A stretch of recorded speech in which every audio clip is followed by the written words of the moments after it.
I wasn't meant to hear it. That call was supposed to end. But it didn't. And in the silence that followed, I heard my name spoken in a way that froze my blood. Not with anger. Not with hatred. But with something far more terrifying, finality. Have you ever had a moment where time slows down and you realize your life is about to split into before and after? That was my moment.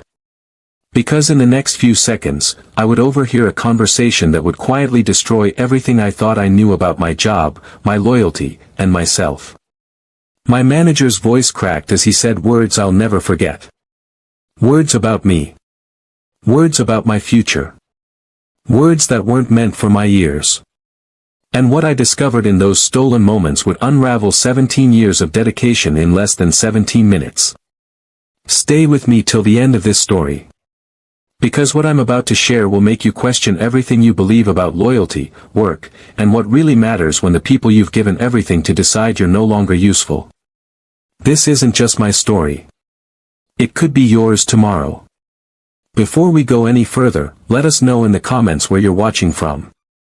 We'd love to hear from you.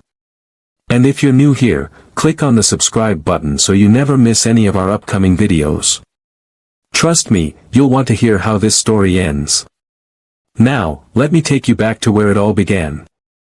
Let me paint you a picture of who I was before that Tuesday afternoon changed everything.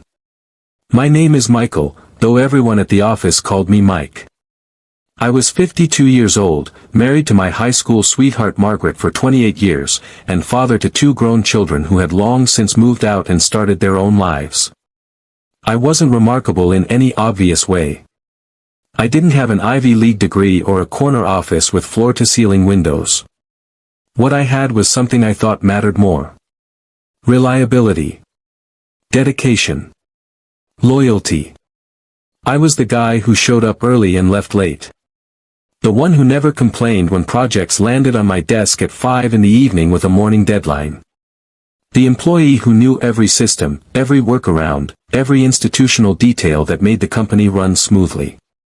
I had worked at Henderson and Associates for 17 years. 17 years of my life poured into a mid-sized consulting firm that specialized in financial advisory services for small to medium businesses. It wasn't glamorous work, but it was steady. Respectable. The kind of career that let me provide for my family, take modest vacations, and sleep soundly knowing I was building something that would last until retirement. The office itself was located in a business park on the edge of town, one of those clusters of low-rise buildings with matching gray exteriors and small parking lots filled with sedans and SUVs. Our floor was the 3rd in a 5-story building. You'd step off the elevator into a lobby with generic abstract art on the walls and a reception desk where Kelly, a cheerful woman in her 30s, would greet visitors with practiced enthusiasm. Beyond the lobby stretched an open floor plan dotted with cubicles, interrupted occasionally by glass-walled conference rooms and private offices for senior management.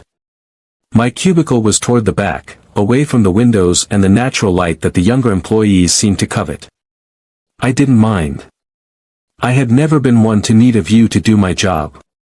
The walls of my small workspace were decorated minimally. A photo of Margaret and me from our anniversary trip to the coast 5 years ago. Another of our kids, David and Sarah, from Sarah's college graduation. A small plant that Margaret had given me because she worried I spent too much time staring at screens. And a calendar, always meticulously updated with project deadlines and meeting times. My daily routine had become almost meditative in its predictability. I'd arrive at 7:15 each morning, a full 45 minutes before the official start time. I'd make coffee in the break room, the cheap kind the company provided that tasted vaguely of cardboard but served its purpose. Then I'd settle at my desk, check my emails, and begin working through whatever tasks awaited me. By the time my colleagues started trickling in around 8, I'd already have several hours of productivity under my belt. People knew me as Dependable Mike. The guy you could count on. If a client had a crisis, I was the one who stayed late to solve it. If a junior analyst needed guidance, I was the one who took the time to explain things properly. If a system crashed or a report went missing, I was the one people called because I knew where everything was and how everything worked. I took pride in that. In being needed. In being the steady hand that kept things moving. Looking back now, I can see how naive that pride was. How I had confused being useful with being valued. But at the time, I genuinely believed that my loyalty and competence were building equity. That the years I invested would translate into security. Into respect. Into a future where my contributions would be remembered and rewarded.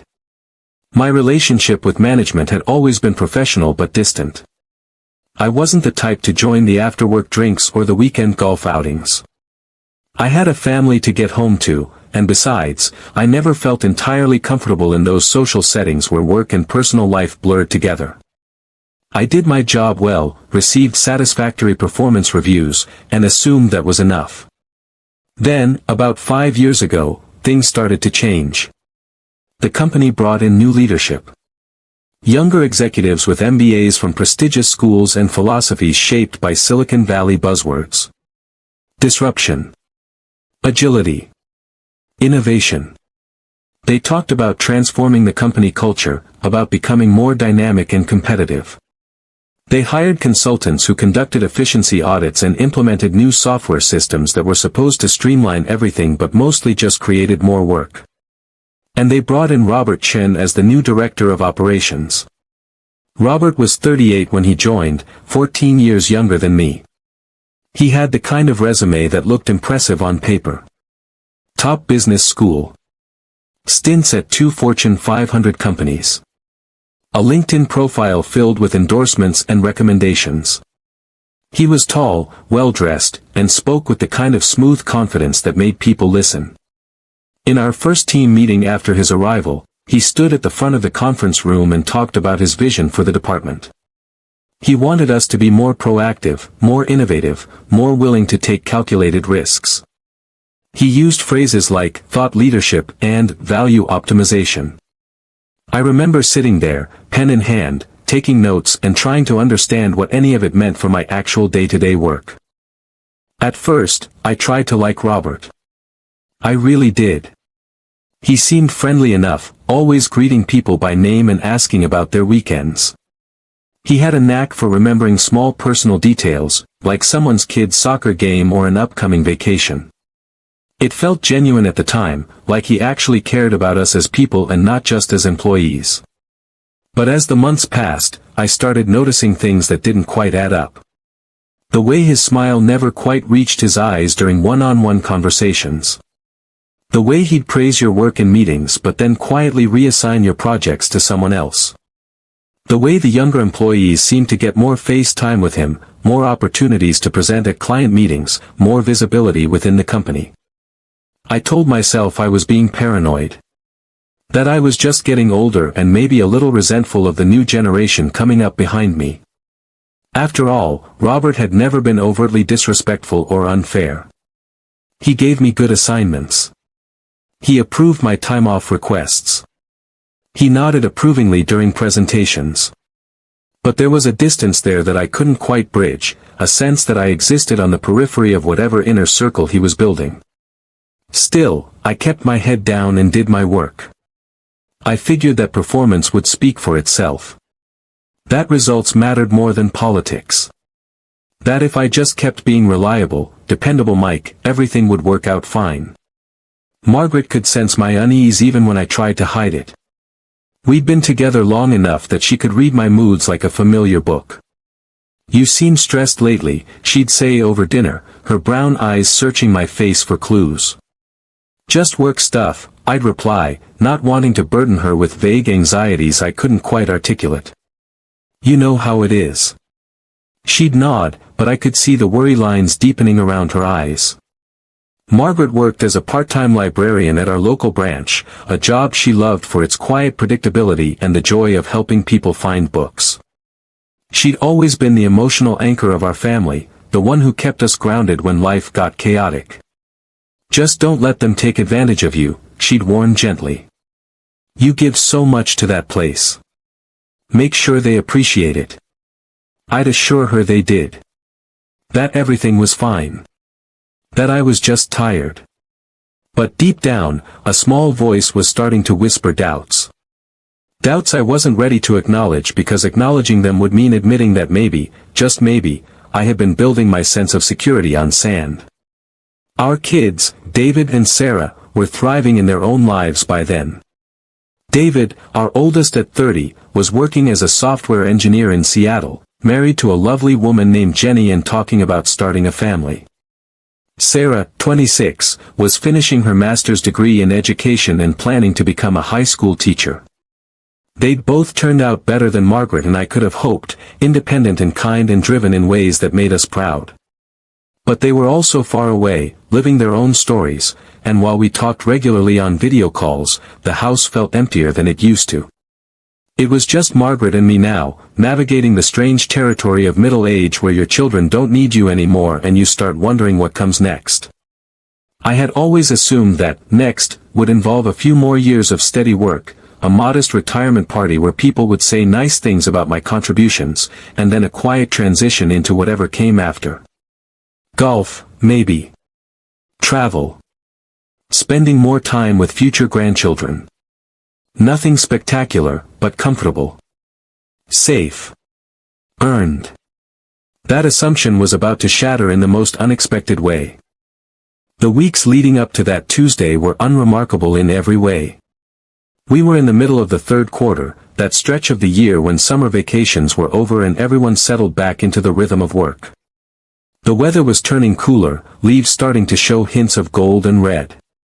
I drive to work each morning listening to the same news radio station, park in my usual spot near the back of the lot, and walk through the same glass doors I'd been walking through for 17 years. The familiarity was comforting.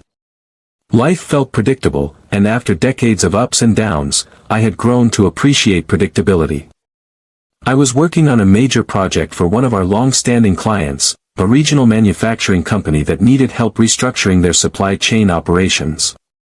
It was complex work, requiring coordination between multiple departments and careful analysis of cost structures and vendor relationships.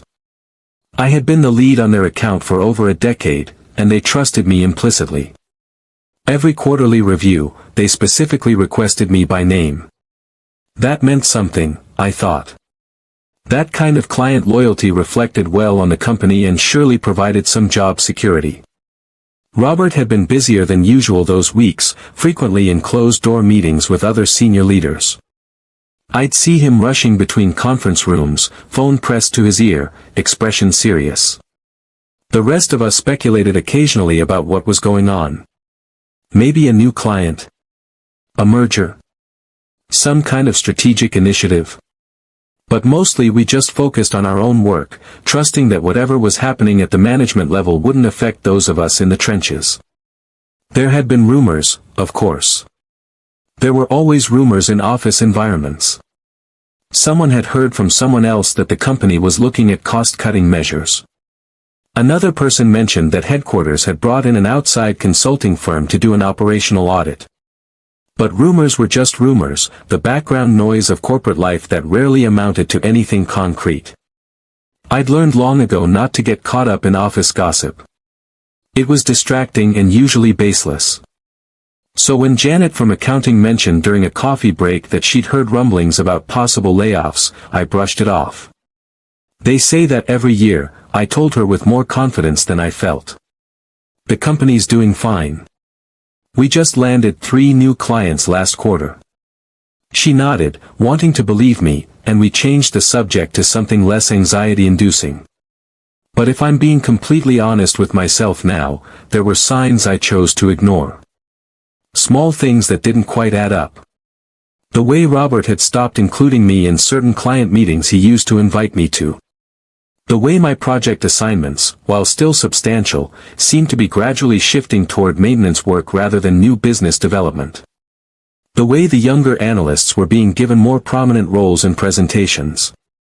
I noticed these things peripherally, the way you notice a small crack in a wall but don't really register it as a problem until much later. I rationalized them away. Robert was probably just trying to develop the younger staff. That made sense from a management perspective.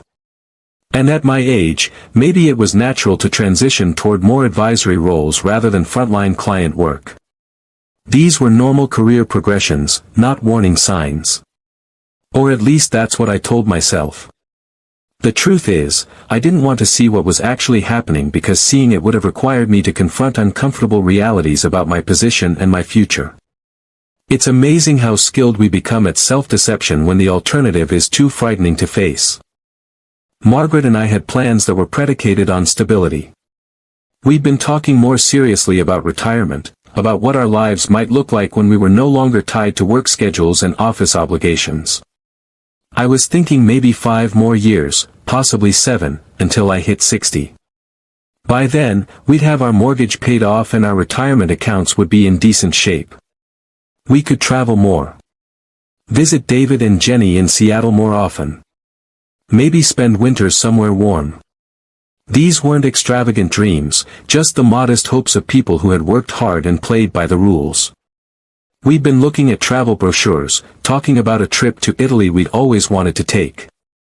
Margaret had even started learning basic Italian phrases using an app on her phone, practicing them on me over breakfast. Buongiorno, Michelle, she'd say with a smile, butchering the pronunciation in a way that made me laugh. Those morning moments felt precious, filled with the kind of simple contentment that comes from sharing your life with someone who knows you completely. But beneath that contentment, at least for me, there was a growing undercurrent of unease I couldn't quite name. It was like sensing a storm on the horizon before you can actually see the clouds. The Friday before that Tuesday, something happened that should have been a clearer warning. I was in the break room microwaving my lunch when I overheard 2 of the senior partners talking in the hallway just outside. They didn't know I was there, or maybe they didn't care. The numbers look good for this quarter, one of them was saying, but we need to think long-term sustainability. Labor costs are still our biggest expense. The other one responded, that's why we brought in the consultants. They'll give us recommendations by month end. Then their voices faded as they walked away. I stood there with my lukewarm leftovers, a knot forming in my stomach. Labor costs. That was corporate speak for salaries. For people. For jobs. But I pushed the feeling down, collected my lunch, and went back to my desk. It was probably nothing. Probably just normal business planning. Companies were always looking for efficiencies. That didn't automatically mean layoffs. I ate my lunch while reviewing spreadsheets, and by the afternoon, I'd managed to forget the conversation entirely. Or at least convince myself I had forgotten it. That's the thing about denial. It works beautifully right up until the moment it doesn't. That weekend was ordinary in the best way. Saturday morning, Margaret and I went to the farmer's market like we did most weekends when the weather was nice. We bought fresh apples and honey from a local beekeeper, vegetables for the week, and a loaf of artisan bread that Margaret loved. We had lunch at our favorite diner, the kind of place with cracked vinyl booths and waitresses who knew your order before you said it. Margaret talked about a book club meeting she was hosting the following week, about how she'd chosen a novel that sparked interesting discussions about family and identity. I half listened, nodding in the right places, my mind occasionally drifting to work but not in any urgent way. Just the low-level hum of thoughts about projects and deadlines that never fully went away. Sunday we did yard work. I raked leaves while Margaret trimmed back the garden beds, preparing them for winter. It was physical work that felt satisfying, the kind of tangible progress that office work rarely provided. You could see what you'd accomplished. The neat piles of leaves. The tidy flower beds. Simple cause and effect. We ordered pizza for dinner and watched a movie, something light and forgettable. Margaret fell asleep on the couch before it ended, her head resting on my shoulder, breathing soft and steady. I sat there in the flickering light of the television, feeling grateful for the quiet peace of the moment, not knowing it was one of the last truly peaceful moments I'd have for a long time. Monday came and went without incident. Meetings. Emails. The usual rhythm of office work. I had a productive afternoon finalizing some analysis for my manufacturing client, the kind of focused work that made time disappear. Robert stopped by my desk briefly around 3 to ask about the project timeline. "Looking good, Mike," he said, glancing at my computer screen. "Client's going to be happy with this." I thanked him, pleased by the acknowledgement. See? Everything was fine. I was still delivering value. Still doing good work. Still secure. He walked away, and I went back to my spreadsheet, not noticing the way his smile had faltered as he turned away, or how his shoulders seemed weighted down by something I couldn't see. These were the details I'd replay later with painful clarity, the moments that in hindsight seemed loaded with significance but at the time barely registered. That Monday evening, I drove home feeling satisfied with my productivity, mentally planning Tuesday's tasks, completely unaware that Tuesday would be the day everything changed. I kissed Margaret hello, we had dinner together while discussing her day at the library, and then I spent an hour reading before bed. It was so perfectly, beautifully ordinary. The kind of day you forget as soon as it's over because nothing remarkable happened. Nothing to suggest that in less than 24 hours, my entire world would tilt on its axis. Tuesday morning began like every other Tuesday morning. My alarm went off at 6:15. I showered, dressed in my usual business casual, the navy slacks and light blue button-down that Margaret said brought out my eyes. Downstairs, I made coffee while Margaret was still getting ready, the kitchen quiet except for the gurgle of the coffee maker and the soft sound of morning news from the radio. We had breakfast together, nothing elaborate, just toast and fruit, the companionable silence of people who'd shared thousands of mornings and didn't need to fill every moment with conversation. "Big day?" Margaret asked, spreading jam on her toast. "Just the usual," I replied. "Couple of meetings. Need to wrap up that analysis I showed you last week." She nodded. "Don't forget we're having dinner with the Hendersons Friday night." "I won't forget." "You always forget." I wrote it down, I protested, pulling out my phone to show her the calendar reminder. She laughed, that warm laugh that still made me smile after all these years. "Look at you, all high-tech." We finished breakfast, and I headed out, kissing her goodbye at the door like I had thousands of times before. "Love you," she called as I walked to the car. "Love you too," I called back, and then I was driving to work, NPR discussing something about economic policy, my mind already beginning to shift into work mode. The office was quiet when I arrived at 7:15. Just a handful of early risers scattered across the floor, hunched over their computers with coffee mugs steaming beside them. I nodded hello to Tom from accounting, exchanged brief pleasantries with Sarah from HR who was hurrying toward the elevator. Then I settled into my cubicle, booted up my computer, and began the day. The morning moved smoothly. I responded to overnight emails from clients in different time zones. I refined some charts for a presentation. I joined a conference call at 9 where we discussed quarterly projections, my contributions well received by the group. By noon, I felt that familiar sense of productive satisfaction, the feeling that I was earning my keep, justifying my position, being the reliable Mike everyone could count on. I ate lunch at my desk, a sandwich Margaret had packed for me, while catching up on industry news. The office had filled up by then, the usual buzz of conversations and ringing phones and clicking keyboards creating that specific sound of a workplace in motion. Everything was normal. Completely, utterly normal. And then, around 2:30, Robert walked past my cubicle.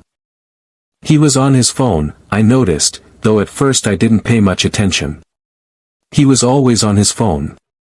But as he passed, I heard him say, yes, I understand, in that clipped, professional tone he used for important calls. He continued walking toward his office, which was about 20 feet beyond my cubicle at the end of the hallway.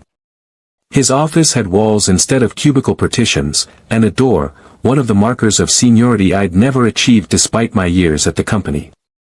I watched peripherally as he entered his office and started to close the door behind him. But he didn't close it all the way. Maybe he was distracted by the call. Maybe he intended to come back out quickly. Whatever the reason, the door stood slightly ajar, open maybe 6 inches, enough that sound could travel out into the hallway where my cubicle sat. I turned back to my work, some data entry that required focus but not heavy concentration. The kind of task you can do while your mind wanders a bit. I could hear Robert's voice faintly through the partially open door, but I wasn't actively listening. It was just background noise, like the hum of the air conditioning or the distant sounds of other conversations. Then, maybe 5 minutes later, something changed. The voice on the other end of Robert's call must have stopped talking because his office went quiet. I assumed the call had ended. I was still typing, eyes on my screen, when I heard Robert speak again. But his tone was different now. Softer. More personal. Less like he was talking to a colleague and more like he was talking to himself. Or to someone he trusted deeply. "I don't know how to tell him," Robert said. The words floated out of his office, across the hallway, and into my cubicle. I stopped typing. My hands hovered over the keyboard. Him. Who was him? Was he still on the call? Was he talking to someone else in the room? I should have gone back to my work.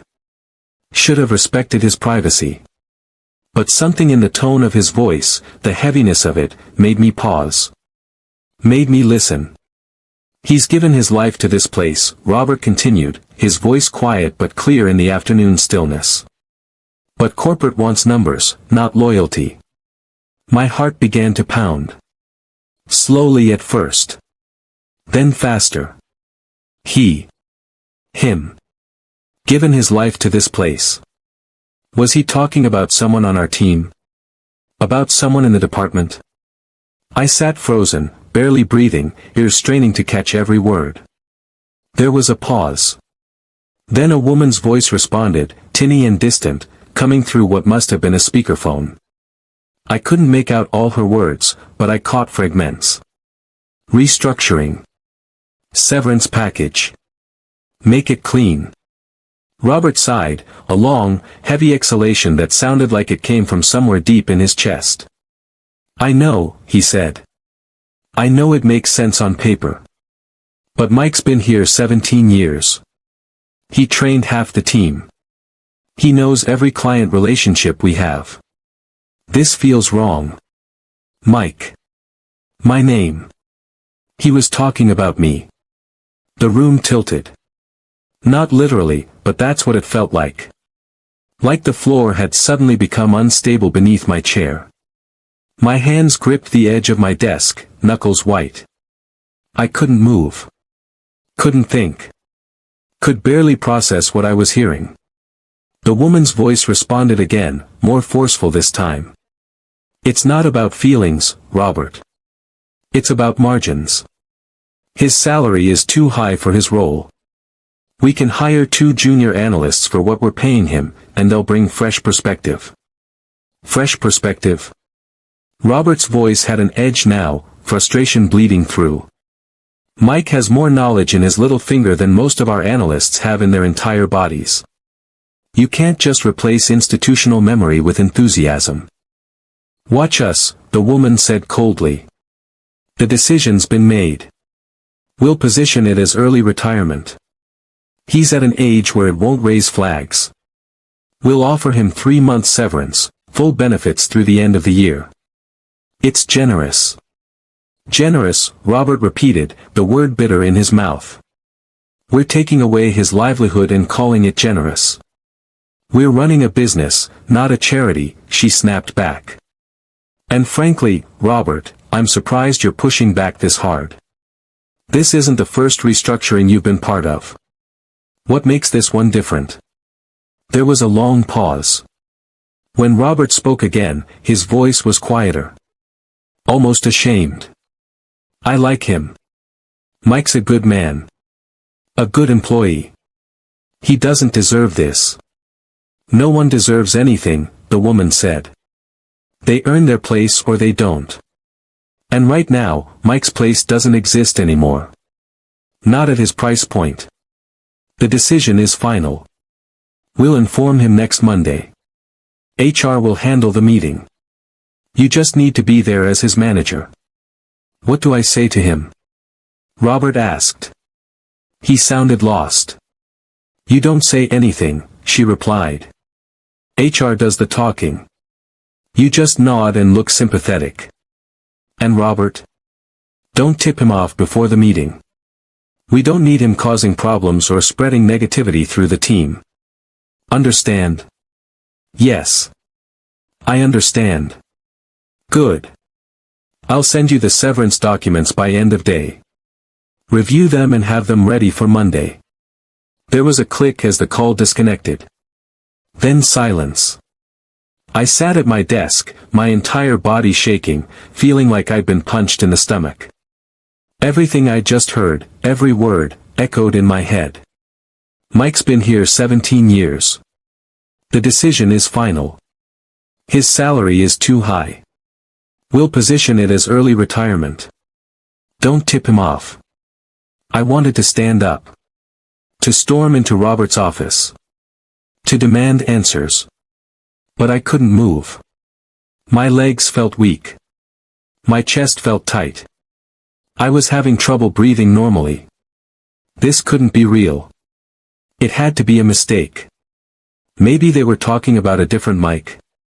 But even as I tried to convince myself, I knew. I knew it was me. The timeline matched. The details matched.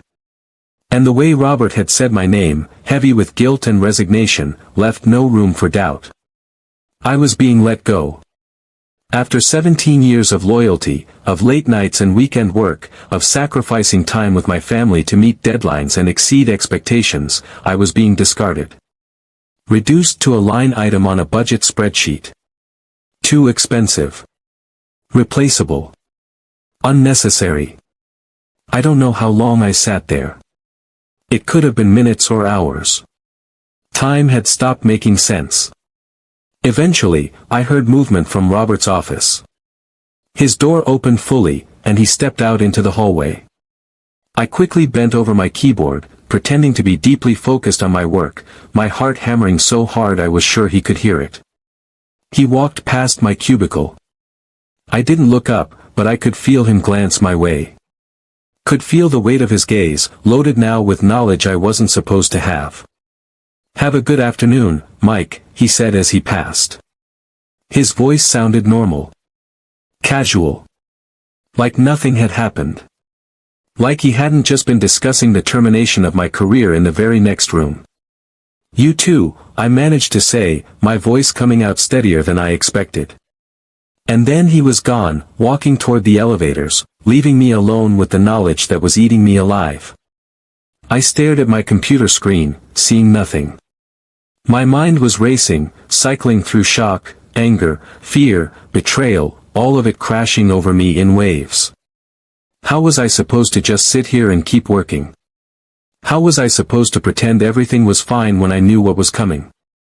When I knew that in less than a week, they were going to call me into a meeting and destroy everything I'd built. If you're still watching at this point, drop a comment with, "I'm still here." Let's see who's truly following this shocking story. Because what happens next will show you what fear really looks like when it stops being abstract and becomes painfully, devastatingly real. I don't remember the rest of that afternoon. Not really. I know I stayed at my desk because leaving would have raised questions, would have drawn attention to myself in ways I couldn't handle. I know I moved my mouse around and clicked on things and probably sent some emails, but I was operating on autopilot, my conscious mind completely consumed by the conversation I'd overheard. Every few minutes, waves of different emotions would wash over me. First came denial. Maybe I'd misheard. Maybe they were talking about budget cuts that wouldn't actually happen. Maybe the woman on the phone was just floating worst-case scenarios. But no. Robert had been too specific. Too clear. Too resigned. Then came anger. After 17 years, this was how they were going to treat me.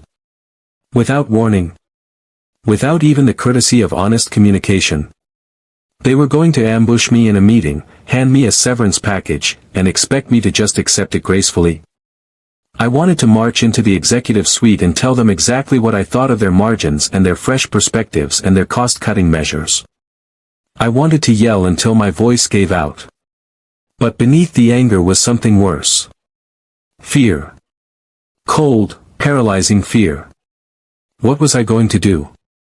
How was I going to tell Margaret? How were we going to pay the mortgage? Our savings were decent but not infinite. Health insurance. Retirement plans. All the financial security we'd built was predicated on my steady paycheck, and that paycheck was about to disappear. At 52, could I even find another job? Would anyone want to hire someone my age when they could get someone younger and cheaper?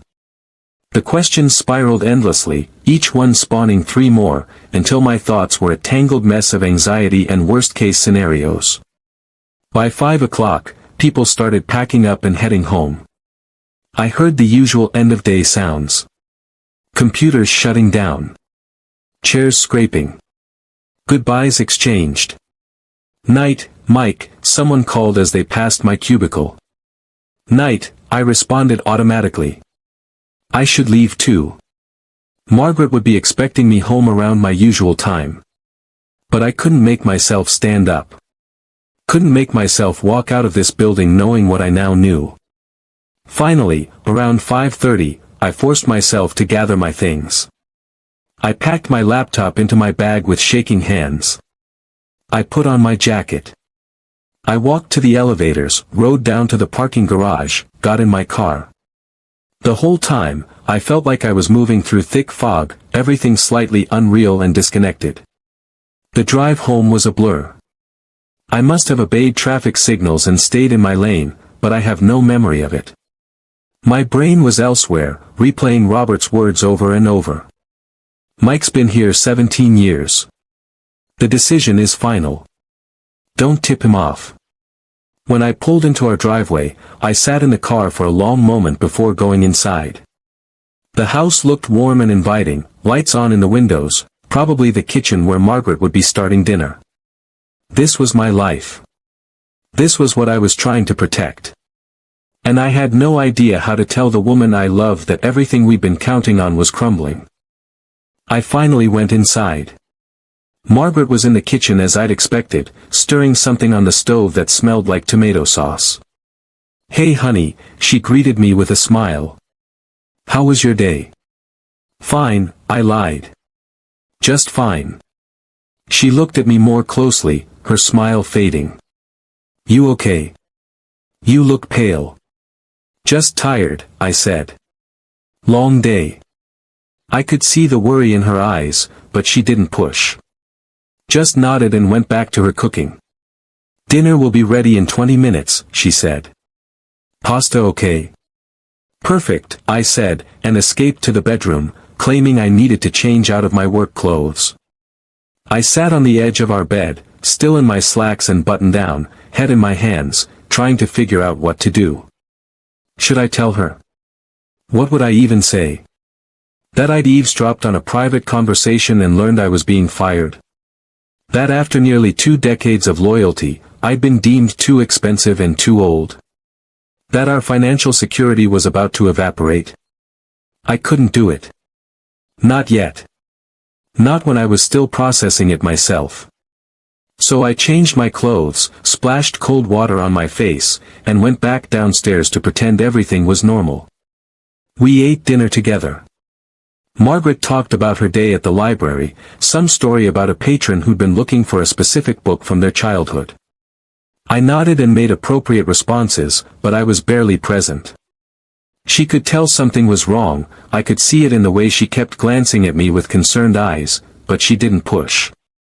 After dinner, I claimed I had some work to catch up on and retreated to our small home office. But I didn't work. I just sat there in the dark, staring at nothing, my mind spinning in circles. That night, I barely slept.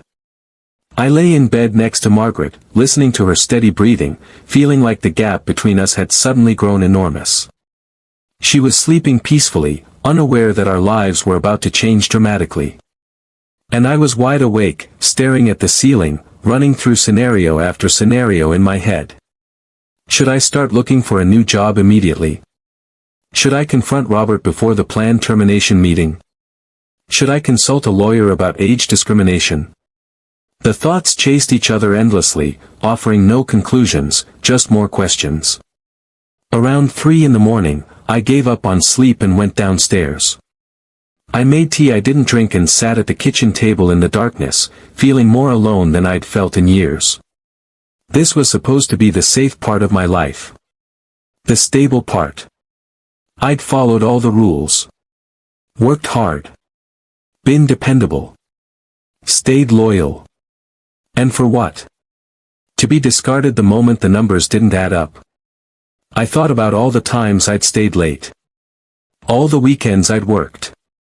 All the family dinners I'd missed because there was a deadline or a crisis or a client who needed attention. I'd sacrificed time with Margaret and the kids because I believed I was building something secure. Building a future. What a fool I'd been. When dawn finally came, gray light filtering through the kitchen windows, I felt hollowed out. Exhausted but too wired to rest.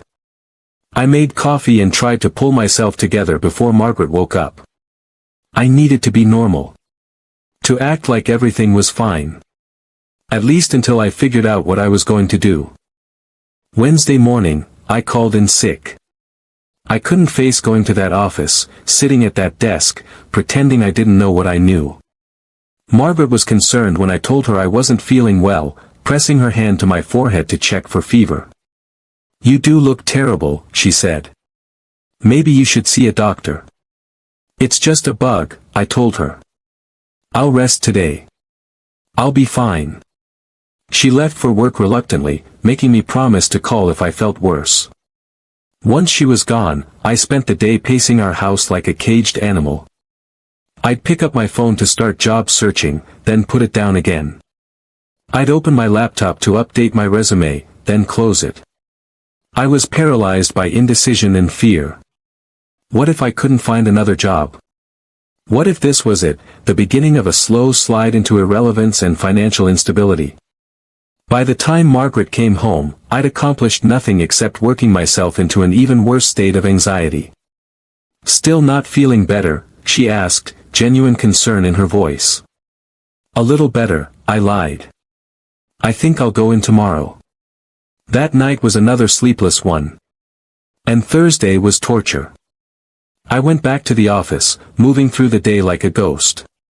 Every time I saw Robert, my stomach clenched. He seemed to be avoiding me, which somehow made it worse. The few times we did cross paths, he couldn't quite meet my eyes, and his smiles were tight and forced. Did he suspect I knew? Or was he just struggling with his guilt? I didn't know and couldn't ask. I started watching the other people in the office differently, wondering if any of them knew. If any of them had been part of the decision.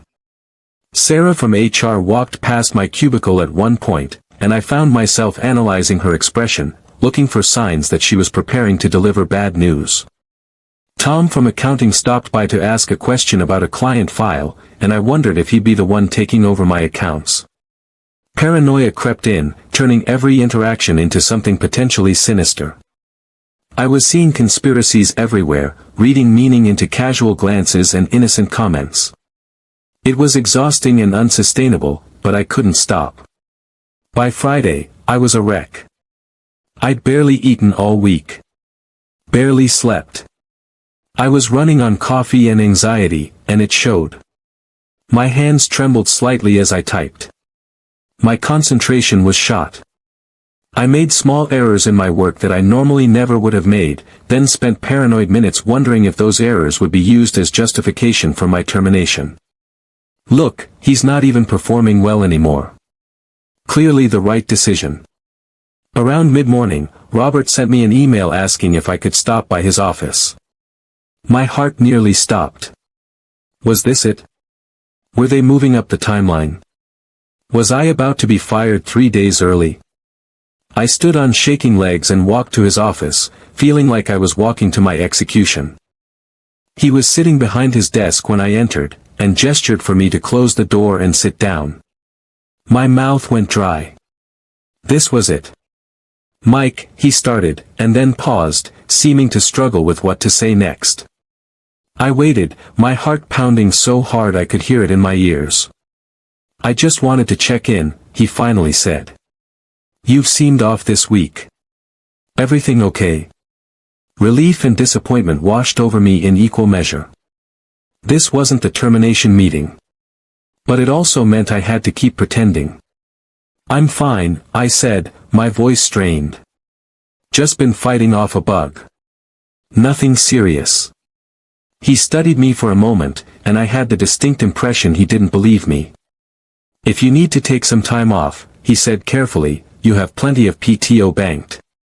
Don't push yourself if you're not feeling well. Was this concern? Or was he hoping I'd take time off so he wouldn't have to face me before Monday's meeting? I couldn't tell anymore. I'm okay, I insisted. Really? He nodded slowly. All right. But Mike? He paused, seeming to wrestle with something. I want you to know that I value your work here. Your contributions to this company. That hasn't changed. The words felt like ashes. They would have meant something a week ago. Now they felt like a eulogy delivered before the funeral. Thanks, I managed. I appreciate that. I left his office feeling worse than when I'd entered. That evening, Margaret and I had dinner with the Hendersons like we'd planned. Our neighbors from 3 houses down, good people we'd known for years. Mark Henderson and I had bonded over similar careers in corporate environments, and our wives had become close friends. Any other time, I would have enjoyed the evening. Good food, good wine, good conversation. But I was terrible company. I could barely focus on what anyone was saying, kept zoning out mid-conversation, my mind elsewhere. Mike, you okay? Mark asked at one point, concern evident. You seem distracted. Just work stuff, I said, forcing a smile. Nothing important. Margaret gave me a look across the table that said we'd be talking about this later. When we finally got home around 10, she didn't wait to bring it up. What's going on? She asked as soon as we were inside. And don't tell me nothing. You've been acting strange all week. You're barely eating. You're not sleeping. Something's wrong. I stood in our living room, looking at this woman I'd built a life with, and felt the weight of what I'd been carrying alone crash over me. I couldn't keep it to myself anymore. Can we sit down? I asked quietly. We sat on the couch, and I told her everything. About the overheard conversation. About the planned termination. About my fear and anger and confusion about what to do next. She listened without interrupting, her face growing paler with each revelation. When I finished, there was a long silence. Oh Mike, she finally said, her voice thick with emotion. Why didn't you tell me sooner? You've been carrying this alone all week. I didn't know how, I admitted. I kept thinking maybe I could fix it somehow. Or maybe I'd heard wrong. But I know what I heard, Margaret. They're going to fire me Monday. She took my hand, squeezing it tightly. Then we'll deal with it, she said firmly. Together. Like we always do. But the mortgage, I started. The bills. Our plans. Everything we've been working toward. We'll figure it out, she interrupted. Mike, you are not your job. You're so much more than that. And if they're too stupid to see your value, then that's their loss, not yours. I wanted to believe her. Wanted to feel the confidence she was projecting. But all I felt was scared. I'm 52, I said quietly. Who's going to hire me at 52 when they can get someone half my age for half my salary? Someone who values experience, she said. Someone who appreciates loyalty and dedication. Someone who deserves you. She leaned her head on my shoulder. We've been through worse than this. Remember when David was sick? When Sarah had that accident? When your mom passed? We got through all of it. We'll get through this too. I put my arm around her, drawing comfort from her presence even as fear continued to gnaw at me. She was right that we'd survived challenges before. But this felt different. This felt like the ground shifting beneath us in ways I couldn't control or fix. That weekend, Margaret and I did something we should have done years ago. We sat down and really looked at our finances. Not the casual glances we'd given them before, but a deep, honest assessment of where we stood. The picture wasn't as bad as my anxiety had painted it, but it wasn't great either. We had about 4 months of expenses in our emergency fund. My severance would give us 3 more months. So roughly 7 months of runway before things got truly dire. 7 months to find new employment or figure out an alternative plan. That's not nothing, Margaret said, ever the optimist. 7 months is time. Time to be strategic instead of desperate. We made a list. I would update my resume immediately. Start reaching out to my network. Look into contract or consulting work that might provide income while I searched for something permanent. Margaret offered to pick up more hours at the library. We'd cut back on non-essential expenses. Cancel subscriptions we didn't really need. Postpone the Italy trip indefinitely. Seeing it all written out helped. Not because it made the situation less frightening, but because it gave us some sense of control. A plan, even a rough one, was better than helpless panic. What are you going to do Monday? Margaret asked. When they call you in for the meeting? I'd been thinking about that all week. I don't know, I admitted. Part of me wants to walk in there and tell them I already know. That I overheard everything. But what would that accomplish? It might feel good, she said. Might let them know they can't just blindside you. Or it might make things worse, I countered. Might cost me the severance package if they think I was eavesdropping intentionally. Might burn bridges I could need later for references. She nodded thoughtfully. So you're going to let them think they're surprising you? I think so, I said. As much as I hate it, I think that's the smart play. Take the severance. Sign the non-disclosure. Walk away with whatever dignity I can salvage. It felt like surrender, but sometimes surrender was the only rational choice. Sunday evening, I did something I hadn't done in years. I went through my filing cabinet and pulled out all my old performance reviews. 17 years worth of evaluations, all of them positive. Exceeds expectations. Valuable team member. Consistently delivers high-quality work.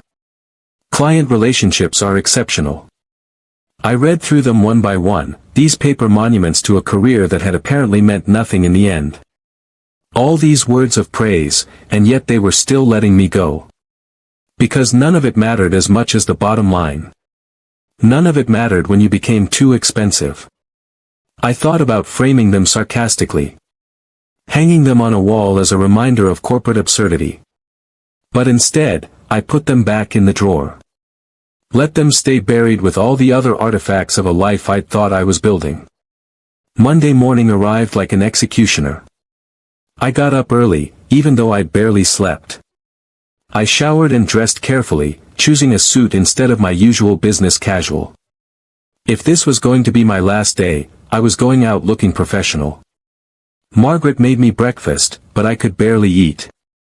You'll be okay, she said, kissing me before I left. Whatever happens, you'll be okay. We'll be okay. I held on to those words during the drive to work. We'll be okay. We'll be okay. But when I pulled into the parking lot and looked up at that building I'd been entering for 17 years, all I felt was grief. I was early, as always. The office was quiet. I made coffee in the break room, my hands steady despite the anxiety churning in my gut. I went to my cubicle and sat down, booting up my computer like it was any other day. And then I waited. The email came at 9:30. Mike, please come to conference room B at 10. Sarah from HR will be joining us. Thanks, Robert. So this was how it would happen. Conference room B. The small one at the end of the hall that everyone knew was where bad news got delivered. I stared at the email for a long time. Then I stood up, straightened my tie, and walked to the conference room. I arrived exactly at 10. Robert and Sarah were already there, sitting on one side of the table with a folder between them. They both stood when I entered, their expressions professionally sympathetic. "Mike, thanks for coming," Robert said. "Please, have a seat." I sat down across from them, folding my hands on the table, waiting. Sarah took the lead, which wasn't surprising. This was HR's job. Robert was just there as a witness. As management representation. "Mike, I want to start by thanking you for your 17 years of service to Henderson and Associates," Sarah began, her voice warm but businesslike. "Your contributions have been significant, and we appreciate everything you've done for the company. Here it comes. The but. However," she continued right on cue, "the company is undergoing some structural changes. We're streamlining operations and restructuring several departments. As part of this process, we've made the difficult decision to eliminate several positions, including yours." Eliminate. Such a clinical word. Like I was a budget line item being erased. "We want to make this transition as smooth as possible for you," she went on, sliding the folder across the table. "We're offering a severance package of 3 months' salary, continuation of your health benefits through December, and positive references for future employment opportunities. The details are all here." I opened the folder. Legal documents. Numbers. Signatures required. Everything the woman on Robert's speakerphone had promised. Generous, she'd called it. "We'd like you to take the rest of today to review everything," Sarah said. "And if you're comfortable, we can finalize the paperwork tomorrow. We understand this is difficult news." I looked up at her. Then at Robert, who still couldn't quite meet my eyes. I should have been shocked. Devastated. Blindsided. That's what they expected. But instead, I just felt tired. So tired of pretending. "Can I ask why?" I said quietly. Sarah and Robert exchanged glances. "It's not about your performance," Sarah said carefully. "Your work has always been excellent. This is purely a business decision based on operational needs." "Operational needs," I repeated. "That's corporate speak for too expensive, isn't it?" Sarah's professional mask slipped slightly. "I wouldn't phrase it that way." "How would you phrase it?" I asked. I wasn't being combative. I genuinely wanted to know. How did they justify this to themselves? Robert finally spoke, his voice rough. "Mike, if it were up to me, but it's not," I interrupted gently. "I understand that, Robert. I do." I looked down at the paperwork again. 3 months' salary. It could be worse. It could be nothing. "I don't need time to review it," I said, surprising them both. "I'll sign now." "Are you sure?" Sarah asked. "Don't you want to have a lawyer look it over?" "I'm sure," I said. And I was. What was the point of drawing this out? The decision was made. Fighting would only make it uglier. She produced a pen, and I signed where indicated. My signature looked steady on the page, which surprised me. I felt anything but steady inside. "We'll need you to pack up your personal items today," Sarah said once the paperwork was complete. "Security will escort you out. It's standard protocol. Nothing personal. Nothing personal." Everything about this was personal. But I just nodded. "I understand." Robert stood when I did. "Mike, I meant what I said Friday. Your work here mattered. You mattered."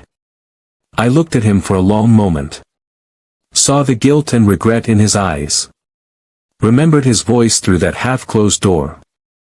"I know you did what you could," I said finally. It wasn't forgiveness exactly. But it was acknowledgement. Sometimes people are trapped by circumstances they didn't create. Sometimes there are no villains, just systems that grind people down. I left the conference room and walked back to my cubicle.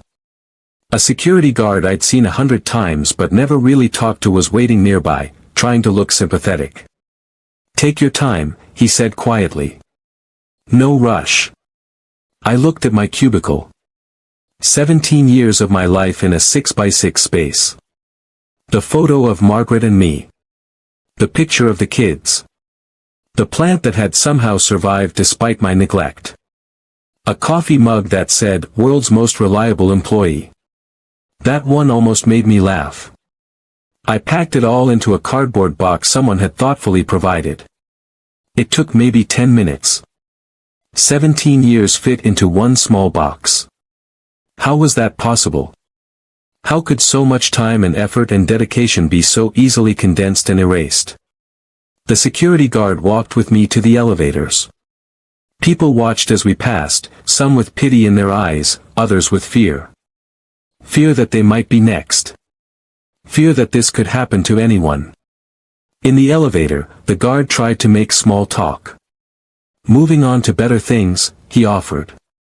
"Maybe," I said. "We'll see."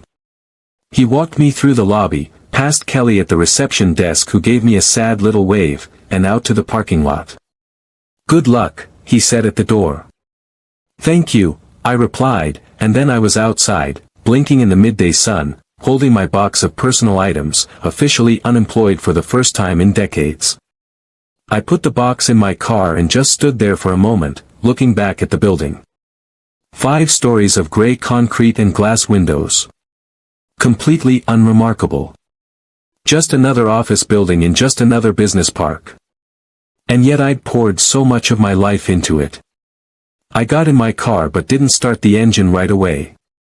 Just sat there, feeling the finality of it all wash over me.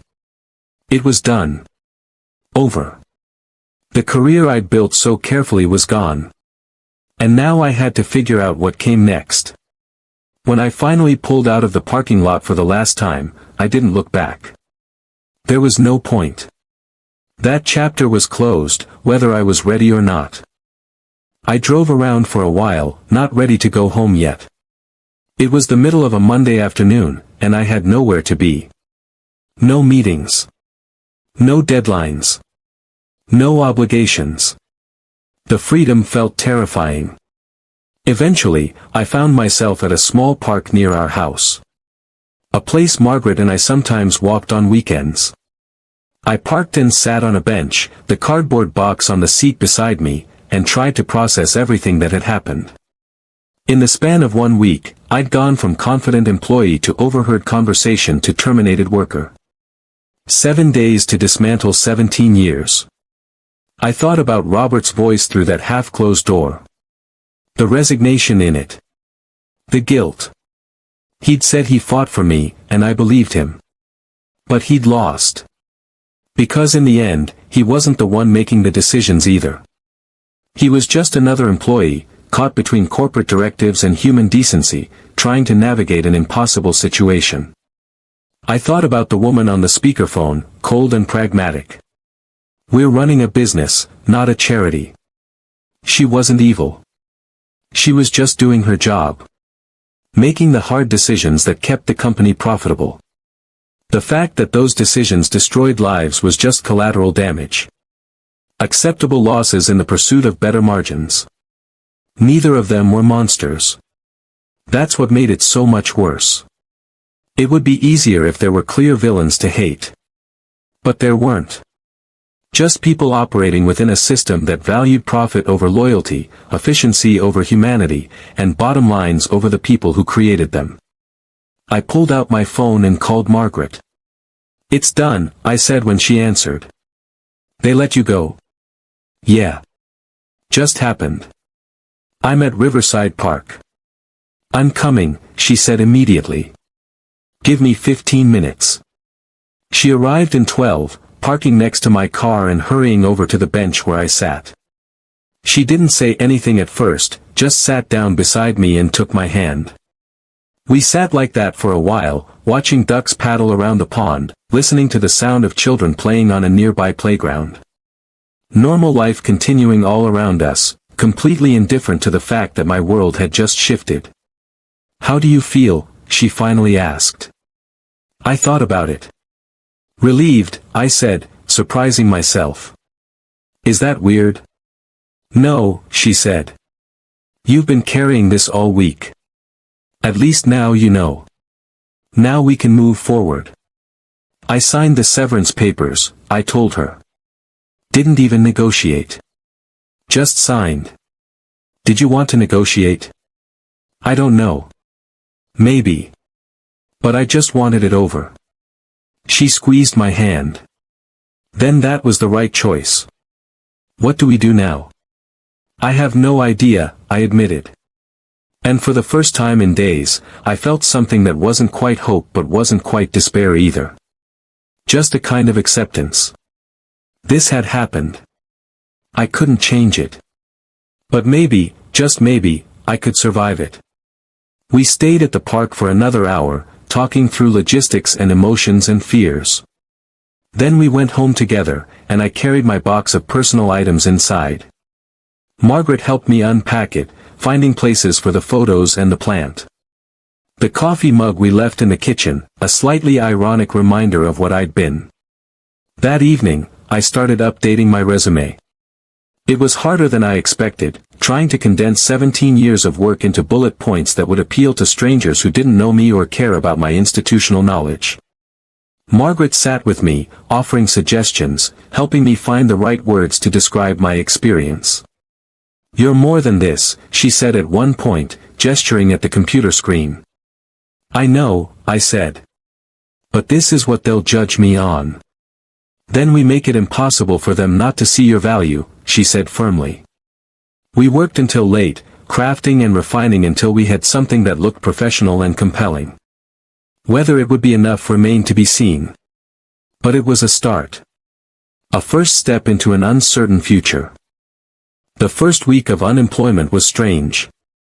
I'd wake up at my usual time out of habit, lie in bed for a moment remembering I had nowhere to go, then have to decide what to do with my day. I started a routine. Morning coffee with Margaret before she left for work. Then job searching for several hours, scouring sites like Indeed and LinkedIn for positions that might fit my experience. I applied to dozens of jobs that first week. Senior analyst positions. Consulting roles. Project management opportunities. I tailored my resume for each one, wrote careful cover letters explaining my background, and sent them off into the void. Most got no response at all. A few generated automated rejection emails. "Thank you for your interest. We've decided to move forward with other candidates." Other candidates. Younger candidates, I assumed. Cheaper candidates. It was exactly what I'd feared. But I kept applying. What else could I do? I reached out to my professional network, letting people know I was available for new opportunities. Some responded with genuine sympathy and promises to keep an eye out for openings. Others never responded at all, maybe uncomfortable with the idea that someone they knew had been laid off. Maybe worried that unemployment was contagious. I started noticing things I'd never had time to notice before. The way sunlight moved across our living room floor throughout the day. The sound of neighbors coming and going. The midday quiet of a residential neighborhood when everyone was at work. It felt like I'd been granted access to a secret world that existed parallel to the one I'd known. The world of people who weren't in offices from 9 to 5. Margaret was incredible through all of it. She never once made me feel like a failure, even though I felt like one constantly. She'd come home from the library and ask about my day, genuinely interested in which jobs I'd applied to, which contacts I'd reached out to. She celebrated small victories, like when I finally got a response requesting a phone interview. And she consoled me through the disappointments, like when that phone interview led nowhere. "You just need one yes," she'd remind me. "That's all. One company that sees what I see in you." I tried to believe her. But as days turned into weeks with no real progress, doubt crept in more insistently. The second week, I decided to try something different. If traditional employment wasn't working, maybe I could create my own opportunities. I started reaching out to former clients, the ones I'd worked with directly during my time at Henderson and Associates. I offered consulting services, fractional CFO work, whatever they might need that matched my skill set. Some were receptive. A few even hired me for small projects. Nothing substantial enough to replace my lost income, but something. Proof that my skills had value even if corporations didn't want to employ me full-time. I worked on those projects from our home office, the same space where I'd spent sleepless nights the week I'd overheard Robert's conversation. Now it became my primary workplace, and slowly it started to feel less like a refuge from anxiety and more like a legitimate workspace. Margaret helped me set up a simple website advertising my consulting services. "You're a business now," she said, typing up copy that made me sound far more impressive than I felt. Mike Stevens Consulting. Financial advisory services with 17 years of corporate experience. 17 years that ended with me getting fired, I pointed out. 17 years that ended with you being freed to do better work, she corrected. I appreciated her optimism even when I couldn't quite share it. But I had to admit, the consulting work, small as it was, felt different from my old job. I was working directly with business owners who appreciated my input. Making decisions without layers of corporate approval. Being valued for my expertise rather than just being a cog in a machine. It wasn't what I'd planned. But it wasn't entirely terrible either. 6 weeks after my termination, I ran into Robert. It was completely by chance, at a coffee shop near what used to be my office. I'd stopped in to meet with a potential consulting client, and there he was, standing in line waiting to order. We saw each other at the same time. For a moment, I thought he might pretend he hadn't seen me. But instead, he stepped out of line and walked over. "Mike," he said. "Hey." "Robert," I replied. We stood there awkwardly for a moment. Then he gestured to an empty table. "Do you have a minute? I'd really like to talk." I should have said no. Should have made an excuse and left. But curiosity got the better of me. "Sure," I said. We ordered coffee and sat down. He looked tired, I noticed. Older than he had 6 weeks ago. "How are you doing?" he asked. It was such an absurd question under the circumstances that I almost laughed. "I'm managing," I said instead. "Started doing some consulting work. Staying busy." He nodded. "That's good. That's really good." Silence stretched between us. "Look," he finally said, "I know you probably don't want to hear this, and I know it doesn't change anything, but I need you to know something. I really did fight for you. Not just a token effort. I went to bat hard. I believed him." I'd heard it in his voice that day through his office door. "What happened?" I asked. "Why did you lose?" He sighed heavily. "The decision came from corporate. Regional management. They brought in consultants who did a whole analysis of labor costs across all our offices. They identified positions they considered redundant or overpaid relative to market value. Your position was on the list. Along with about 30 others across the company." 30 people, I said. "They cut 30 people. Over 3 months," he confirmed. "You were part of the second wave. There's one more round coming next month." "Jesus." He nodded grimly. "I submitted 3 different proposals showing how valuable you were. How much institutional knowledge would be lost. How client relationships would suffer. They didn't care. They had their metrics and their models, and those models said you were expendable."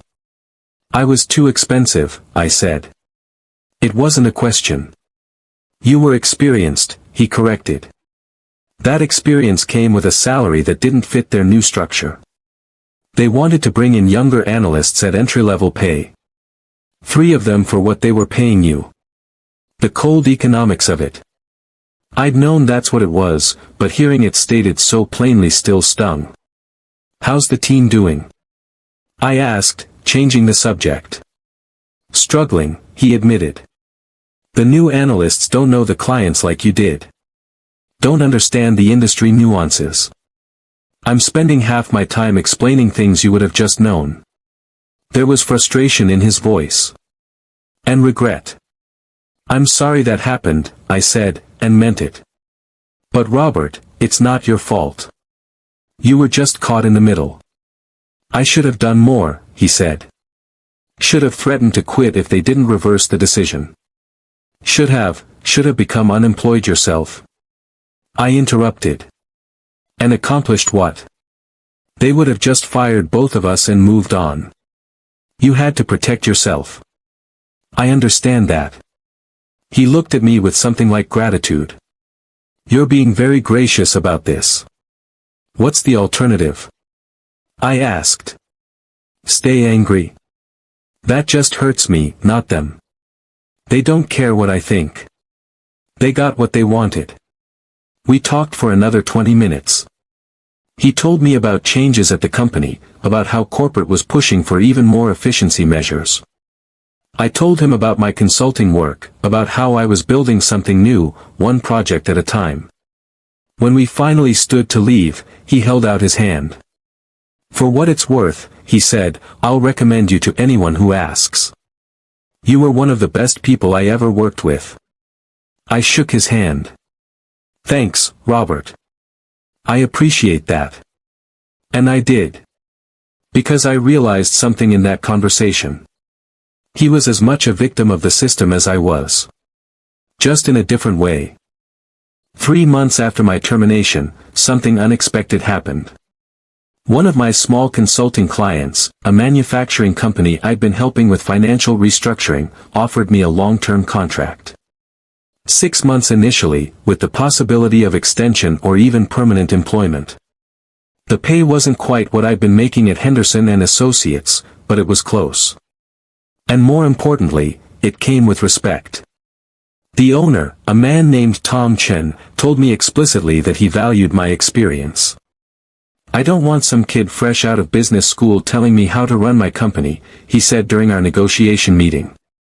"I want someone who's been in the trenches. Who understands that real businesses are messy and complicated and don't fit neatly into spreadsheet models." It was the first time in months that I'd felt truly valued for what I brought to the table. I took the contract. Started working 3 days a week in their office, 2 days from home. The work was challenging and interesting, dealing with real problems that needed pragmatic solutions rather than theoretical ones. And Tom treated me like a partner rather than a subordinate. Asked my opinion. Took my advice seriously. Trusted my judgment. It changed something in me.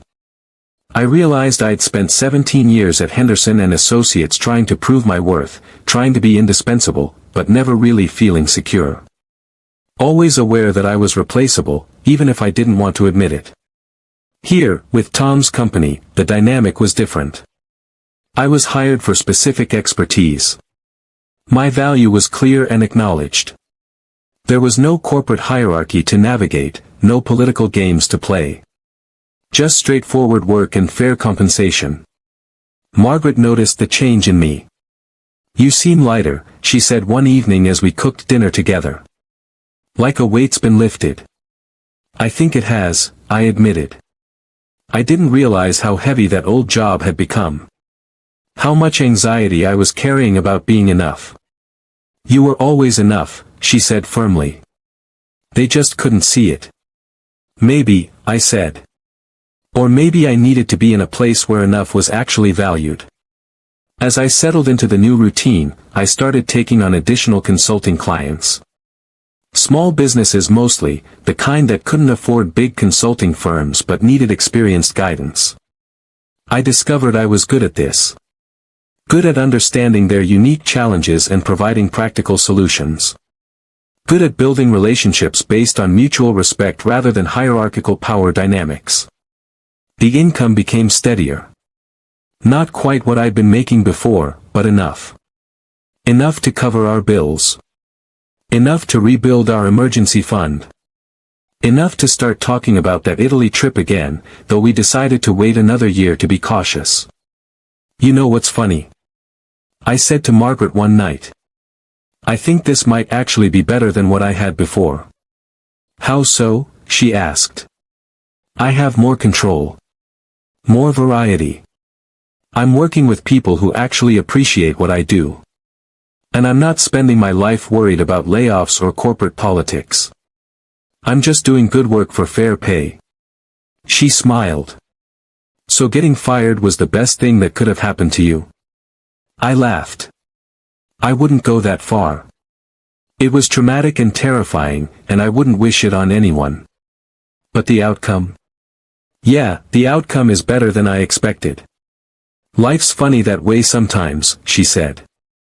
6 months after my termination, I was doing well enough that Margaret and I decided to have the Hendersons over for dinner. Not because we had to maintain appearances, but because we genuinely wanted to celebrate how far we'd come.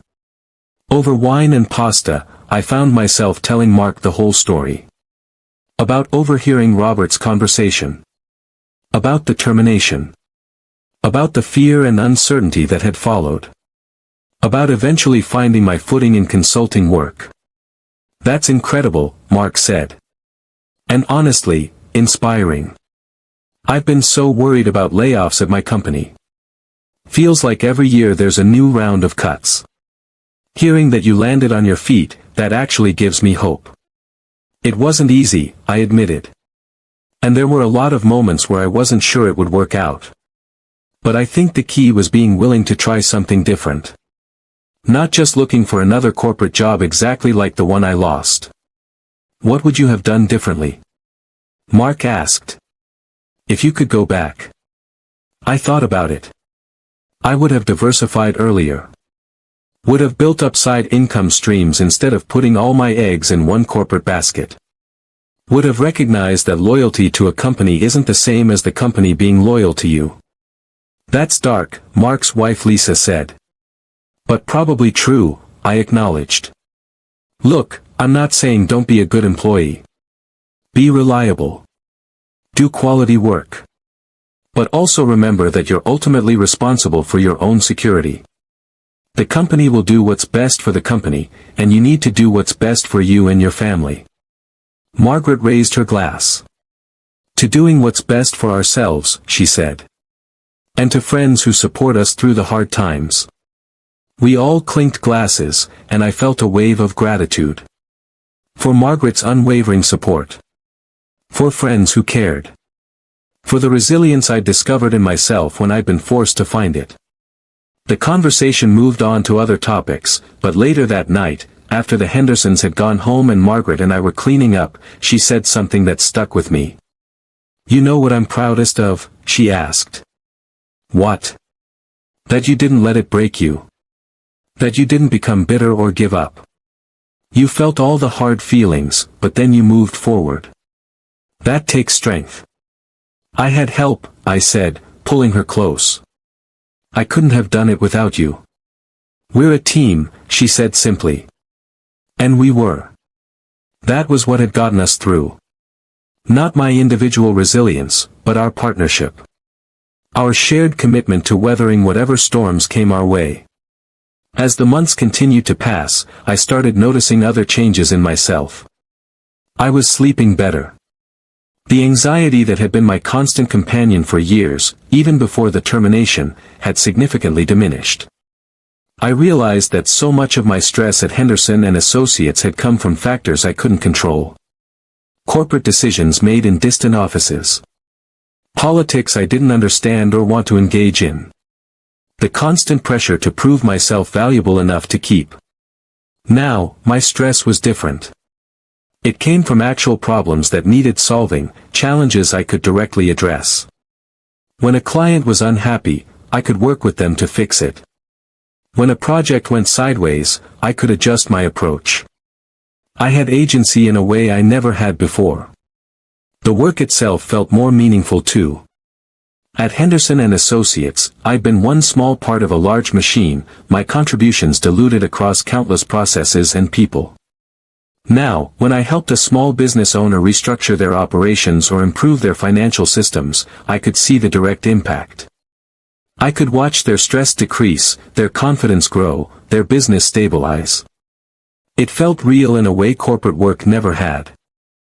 I also found myself mentoring younger professionals in ways I never had before. Several of the companies I consulted for had junior staff who reminded me of myself at that age, eager and hardworking but lacking experience.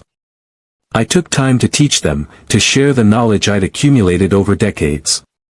Not because I had to, but because I wanted to. Because I remembered being young and uncertain, and I remembered the people who'd helped me along the way. One young analyst named Jessica told me after a particularly long project, "You explain things in a way that actually makes sense. Most consultants talk down to us or use jargon we don't understand. You actually want us to learn." The comment meant more to me than she could have known. It suggested that maybe my value wasn't just in what I could do, but in what I could teach others to do. That my experience had worth beyond any single project or position. Around the 8-month mark, I got an unexpected call. It was from a recruiter representing a mid-sized firm looking for someone with exactly my background. They were offering a senior position with excellent pay and benefits. The kind of opportunity that would have thrilled me a year ago. The kind of stability I'd thought I wanted. I took the call seriously. Did the interviews. Met with their leadership team. They made me an offer that was genuinely generous, more than I'd been making at Henderson and Associates. But as I sat with the offer letter, trying to decide, I realized something surprising. I didn't want it. The position would mean giving up my consulting clients. Giving up the flexibility I'd grown to value. Returning to a corporate structure with all the politics and uncertainty that came with it. Trading independence for the illusion of security. Because that's what I finally understood it was. An illusion. I'd thought Henderson and Associates was secure. Thought my loyalty and performance guaranteed my position. I'd been wrong. And I could be wrong again with this new company. Nothing was truly secure. The only real security came from diversification, from skills that were valued in the marketplace, from relationships built on mutual benefit rather than hierarchical obligation. I called the recruiter and declined. "I appreciate the offer," I told him. "It's genuinely generous. But I've built something here that works for me, and I'm not interested in giving that up." He was surprised but professional. "If you change your mind," he said, "let me know." "I will," I promised, knowing I wouldn't. When I told Margaret about my decision, she wasn't surprised. "You found your groove," she said. "I could tell you weren't excited about going back to corporate life." "Is that crazy?" I asked. "Turning down that kind of money and stability?" "Define stability," she challenged. "A job that could eliminate your position tomorrow if the numbers change. That's not stability. What you have now, that's more stable because it's diversified. You have multiple clients. If one goes away, you still have others. You're not dependent on a single employer's whims." She was right, of course. She usually was. The consulting work I'd built wasn't just a temporary solution while I looked for a real job. It was the real job. It was what I'd been building toward without even realizing it.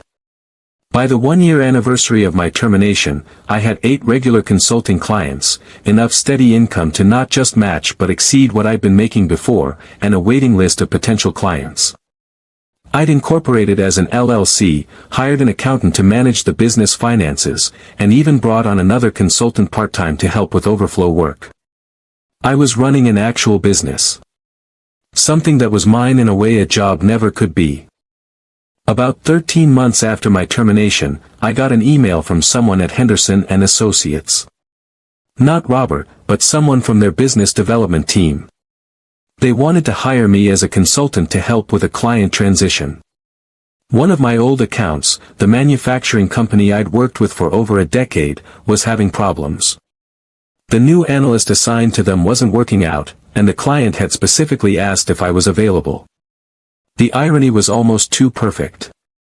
The company that had deemed me too expensive to keep as an employee now wanted to pay me consulting rates, which were significantly higher. I'd be making more for a few weeks of work than I would have made in months as their employee. I accepted the contract. Not out of spite, but because the client deserved good service, and I could provide it. And because there was something satisfying about returning on my own terms, as an independent contractor rather than an employee. When I showed up for my first day back, I walked through those same glass doors I'd exited carrying a cardboard box 13 months earlier. Kelly at reception did a double take when she saw me. "Mike? Oh my God, Mike." She came around the desk to hug me. "It's so good to see you. How have you been?" "Really good actually," I told her honestly. "How are things here?" She lowered her voice. "Honestly? It's been rough. They've had 2 more rounds of layoffs since you left. A lot of good people gone. And the new analysts, they're smart but they don't know what they're doing yet. Lots of client complaints." I felt sad hearing that but not surprised. Institutional knowledge wasn't something you could easily replace, regardless of what spreadsheet models suggested. Robert appeared in the lobby shortly after, having been alerted to my arrival. He looked genuinely happy to see me. "Mike, thanks for coming in. The client's been difficult, and honestly, I think you're the only one who can salvage this relationship." We shook hands, and he walked me up to the 3rd floor. Being back in that space felt surreal. The same gray carpets and white walls. The same hum of printers and fluorescent lights. But I wasn't the same person who had left. Everything felt smaller somehow. Less important. My old cubicle was occupied by someone new, a young woman who looked stressed as she stared at her computer screen. I wondered if she knew that her position had once been mine. If she felt secure or if she, too, was waiting for the other shoe to drop. Robert set me up in a conference room to work from, and I spent the next 2 weeks solving the problems that had accumulated on the manufacturing client's account. It was straightforward work for me, applying knowledge I'd accumulated over years of working with them. The client was thrilled to have me back, even temporarily. "Why did you ever leave?" the CEO asked during one of our calls. I almost laughed. "I didn't leave," I said. "They let me go. Cost-cutting measures." He was quiet for a moment. "That was stupid of them," he finally said. "Very stupid. Are you available for ongoing work? We'd like to keep you involved even after this crisis is resolved."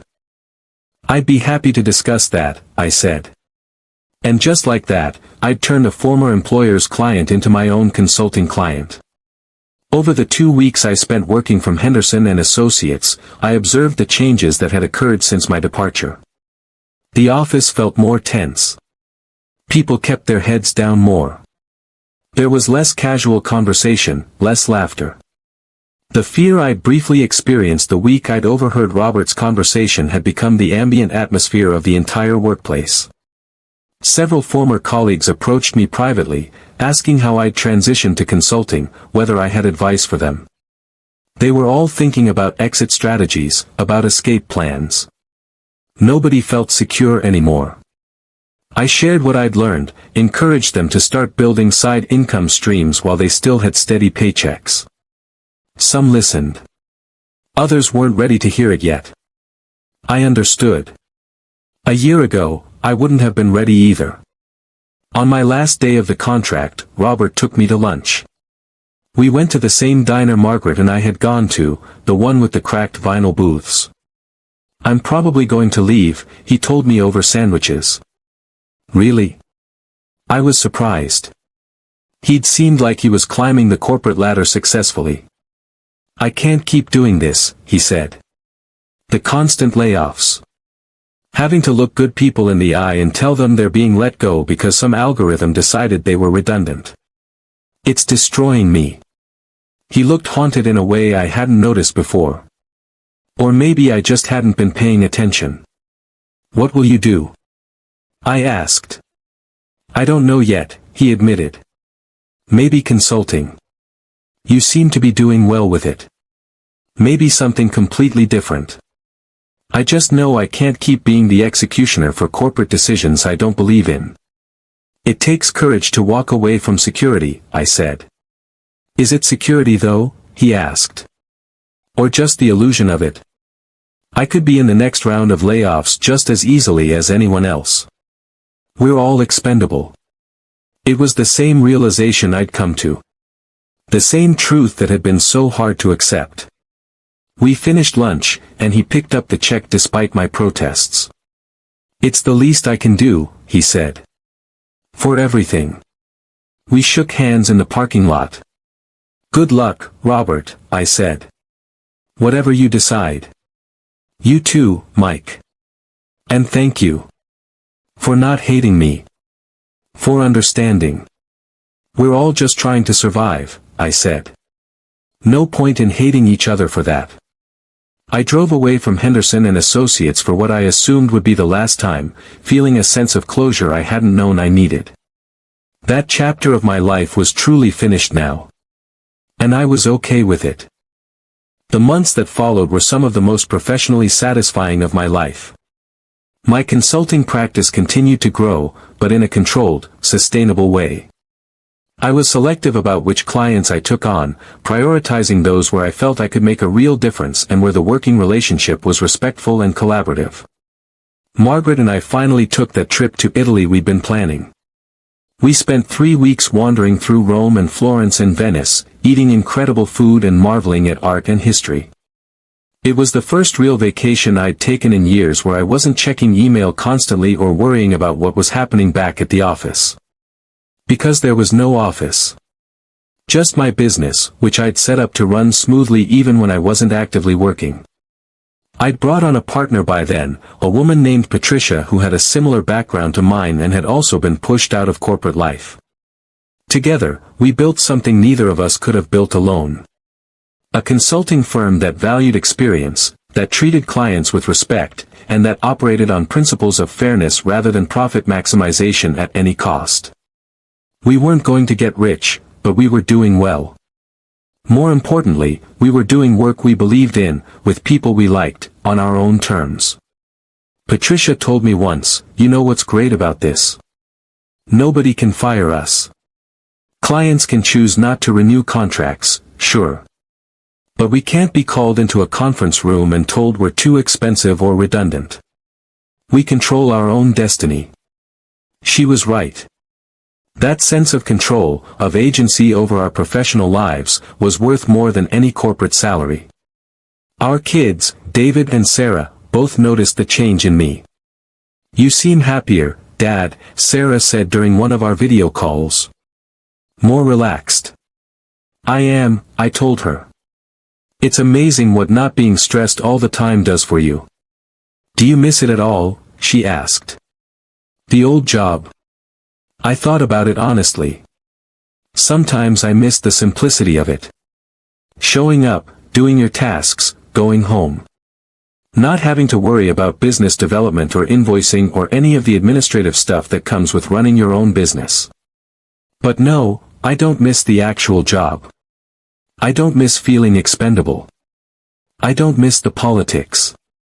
I don't miss trading time for money with no control over my schedule or priorities. I'm proud of you, she said. For building something new. Her words meant more to me than she probably realized. I'd spent so much of her childhood being a stressed, absent father, always working, always worried about job security and climbing the ladder. Now, even though I was working just as hard, I was present in a way I hadn't been before. Because the work energized me rather than draining me. I started speaking at local business events, sharing my story and the lessons I'd learned. Not as some triumphant tale of entrepreneurial success, but as an honest account of what it means to be pushed out of corporate life and have to reinvent yourself in middle age. The response surprised me. So many people came up after these talks to share their own stories. People who'd been laid off and were struggling to find their footing. People who were still employed but terrified of being next.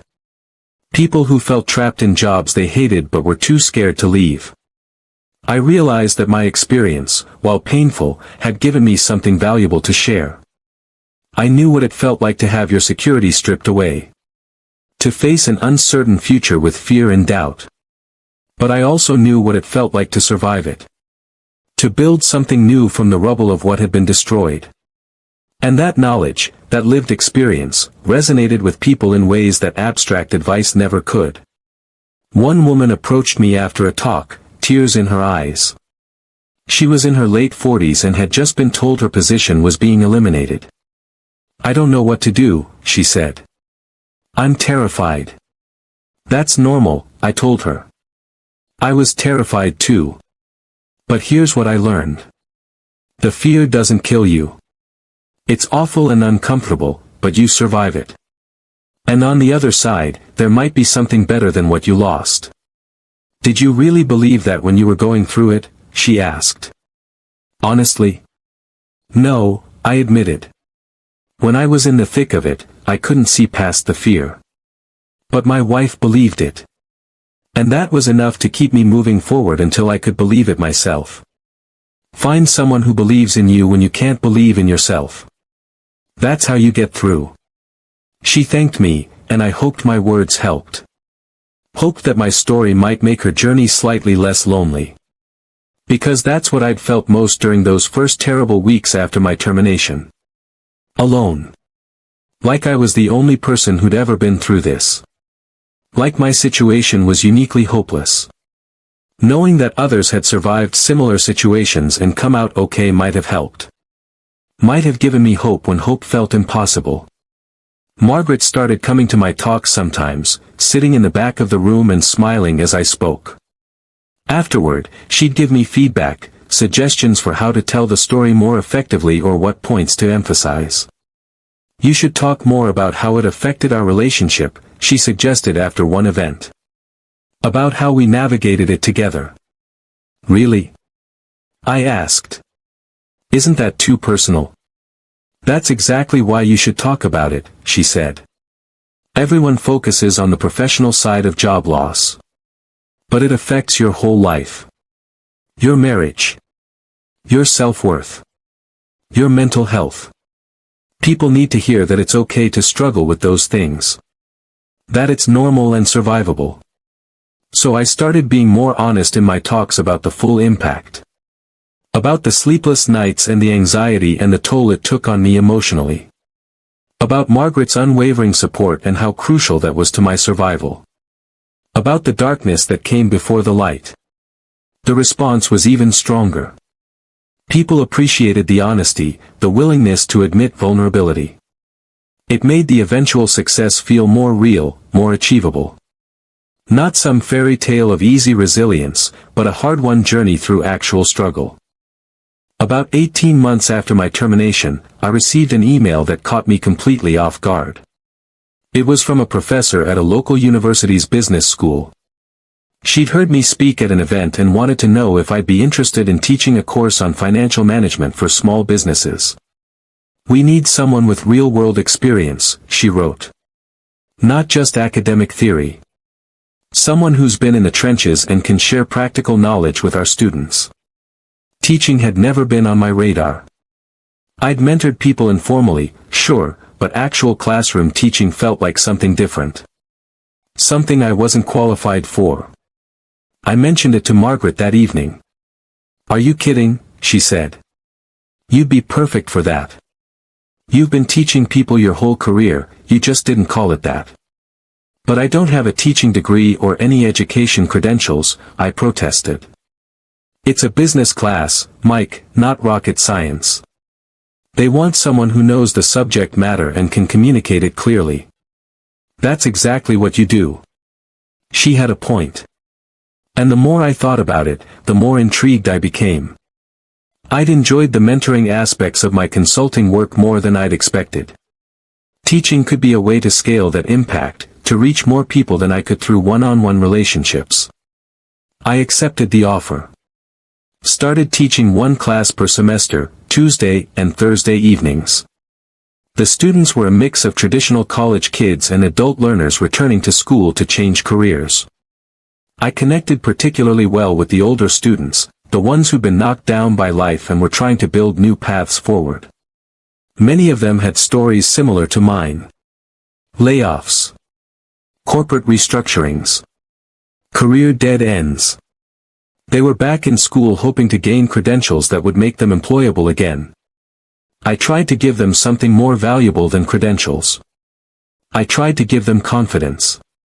To show them that their experience had value, that they weren't starting from zero just because they'd been pushed out of previous careers.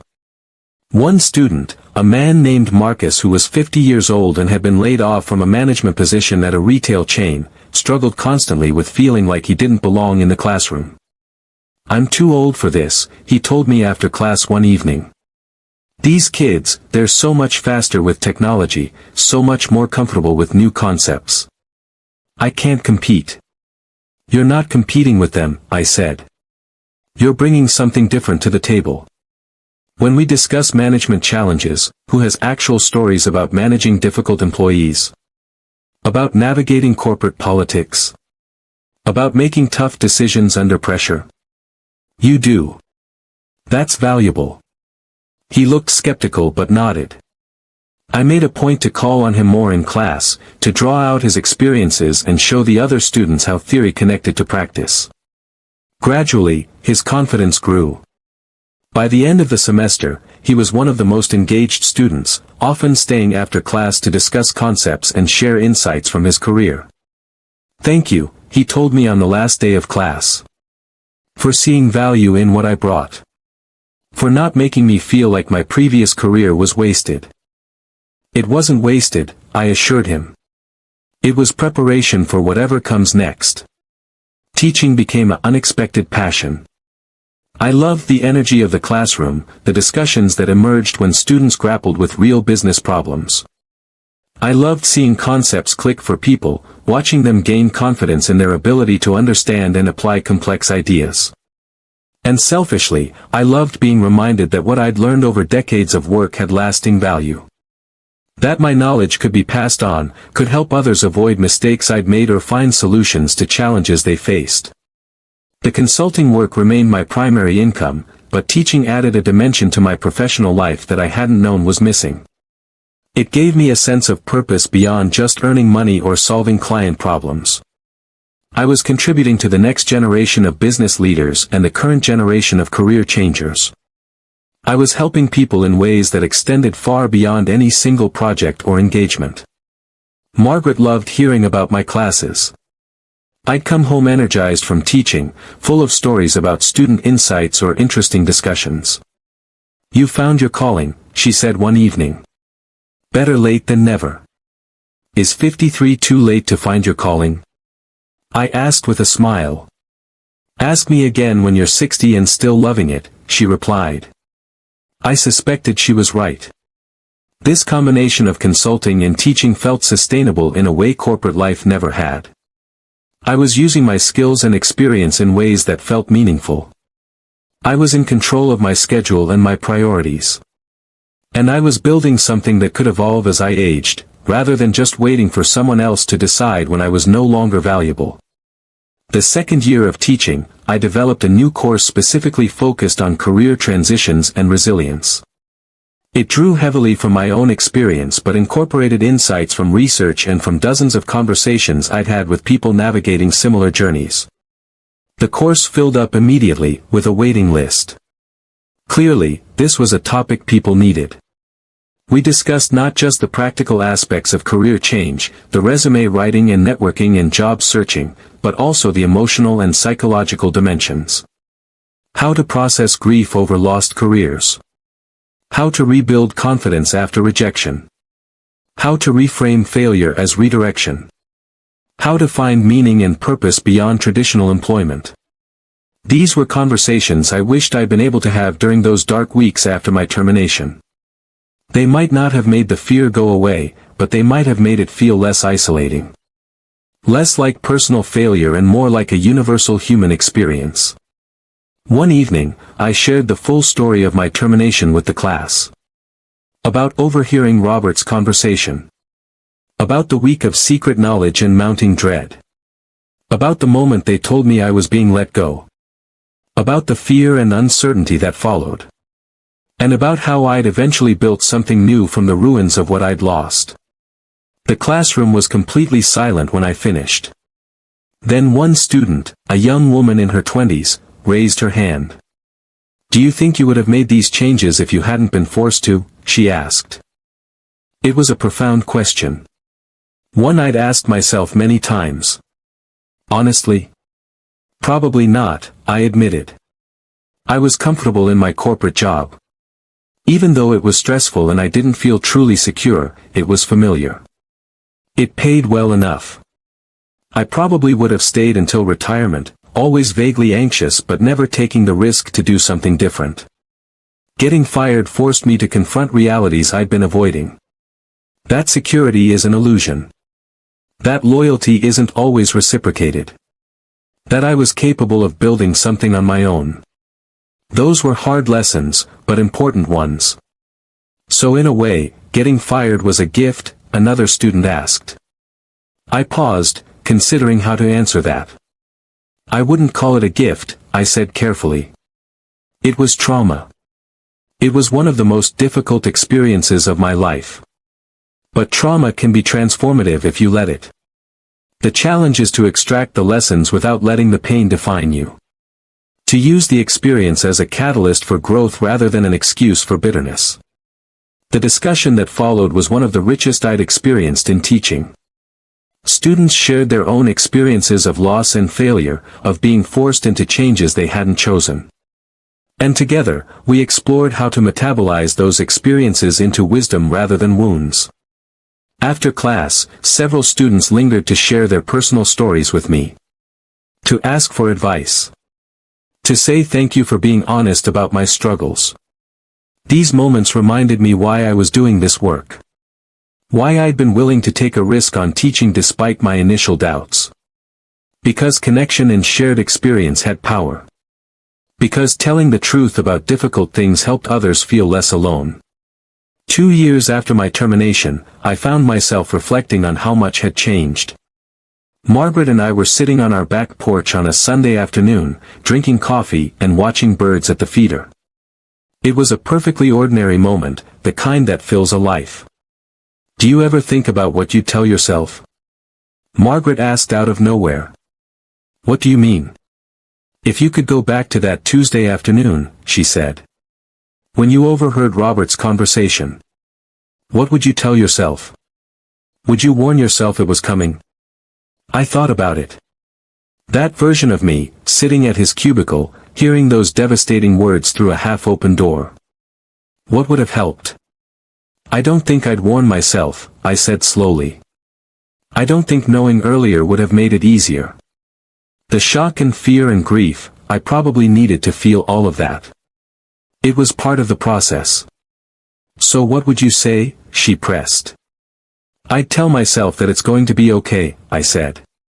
That it's going to hurt and be scary and feel like the end of the world. But that I'll survive it. That we'll survive it together. And that 2 years later, I'll be sitting on my porch with my wife, feeling more content and secure than I felt in 17 years at that job.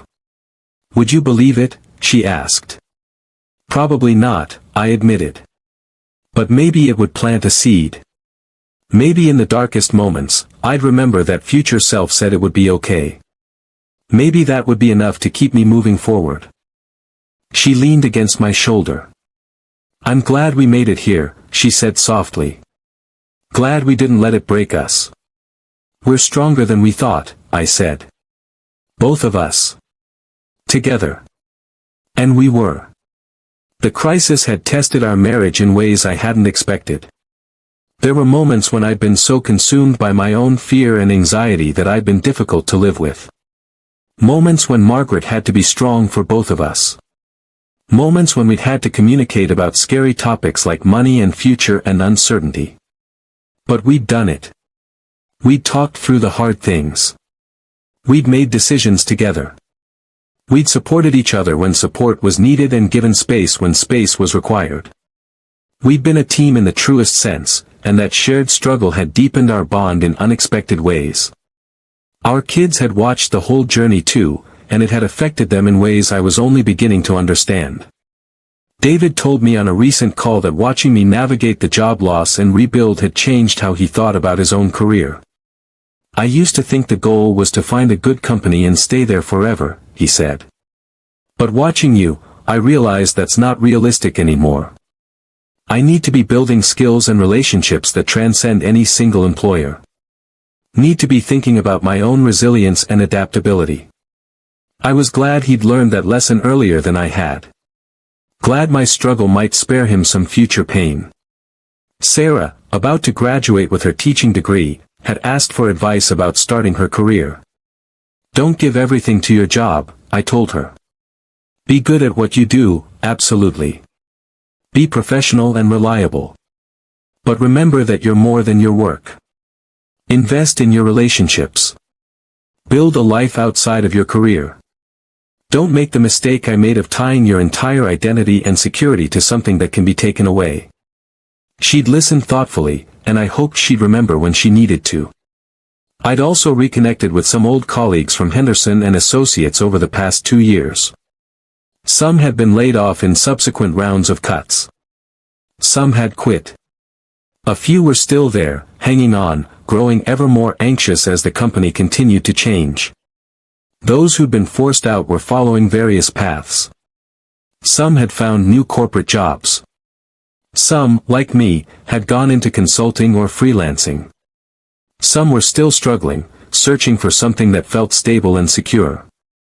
I tried to help where I could, offering advice and connections and encouragement. Trying to be for them what I'd wished someone had been for me. Robert had indeed left Henderson and Associates. I'd run into him a few months earlier, and he told me he was working as an independent management consultant now. Turns out I like being on the outside looking in, he said. I can give honest advice without worrying about corporate politics. Can tell clients what they need to hear instead of what they want to hear. It's liberating.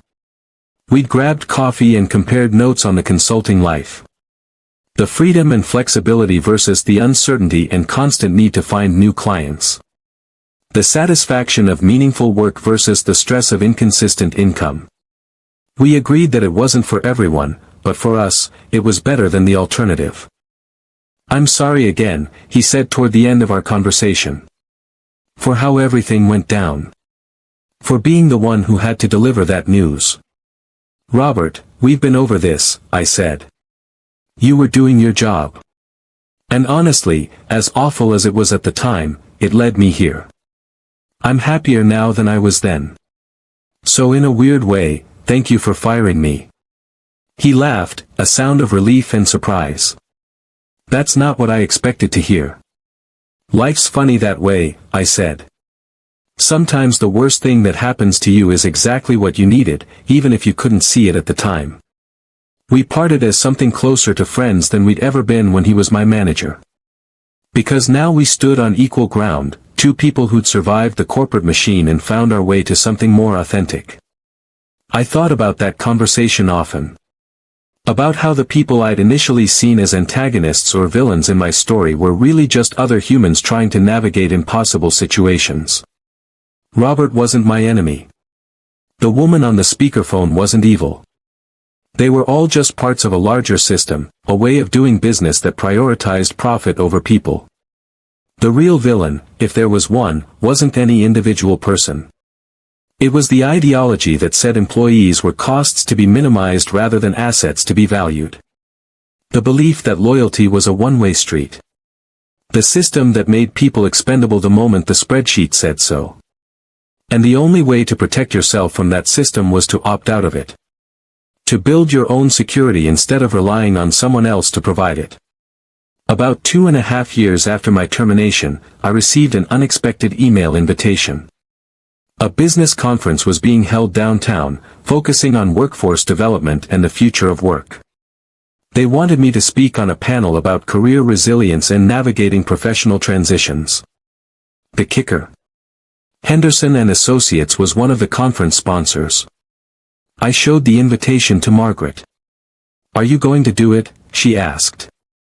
I think so, I said. It feels like an interesting full-circle moment. Speaking at a conference sponsored by the company that fired me about how I survived being fired. She smiled. You've come a long way from the man sitting in that cubicle 2.5 years ago. I had. That version of me, terrified and devastated and uncertain, felt like a different person. I'd been broken down and rebuilt, and the rebuilt version was stronger and more authentic. I accepted the invitation.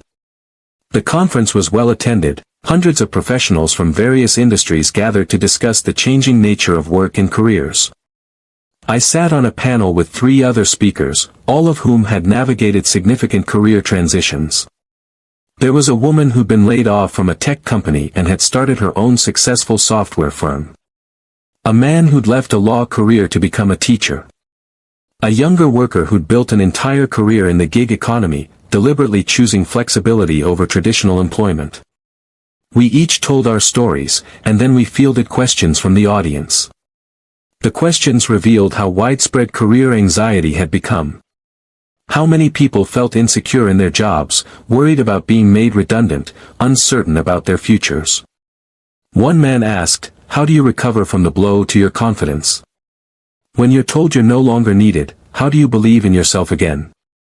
I answered that one. You probably don't recover your confidence immediately, I said honestly. Mine was shattered. I spent months feeling worthless, questioning everything about myself and my abilities. What helped was taking action, even small actions. Updating my resume. Reaching out to one contact. Taking on one small project. Each tiny success rebuilt my confidence incrementally. And having people who believed in me when I couldn't believe in myself. My wife was instrumental in that. She held the faith for both of us until I could carry my own weight again. Another woman asked, do you think traditional employment is dying? Should we all be preparing to be freelancers or consultants? The young gig economy worker jumped on that one. I think it's not that traditional employment is dying, but that we need to stop treating it as the only path or the most secure path. Security comes from skills and adaptability, not from a job title or a company name on your business card. I nodded agreement. 10 years ago, I would have told you traditional employment was the safe choice. That if you worked hard and stayed loyal, you'd be taken care of. But I've learned that security is something you create for yourself, not something someone else can give you. Whether that's through diversified income streams, strong professional networks, continuous skill development, whatever works for your situation.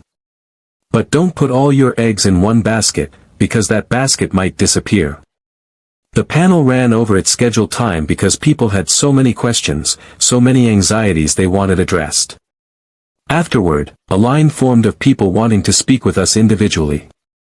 A middle-aged man approached me with tears in his eyes. I was laid off 6 months ago, he said. I've been drowning in shame and fear. Hearing your story, knowing you went through something similar and came out okay, that's the first hope I've felt in months. I gave him my business card.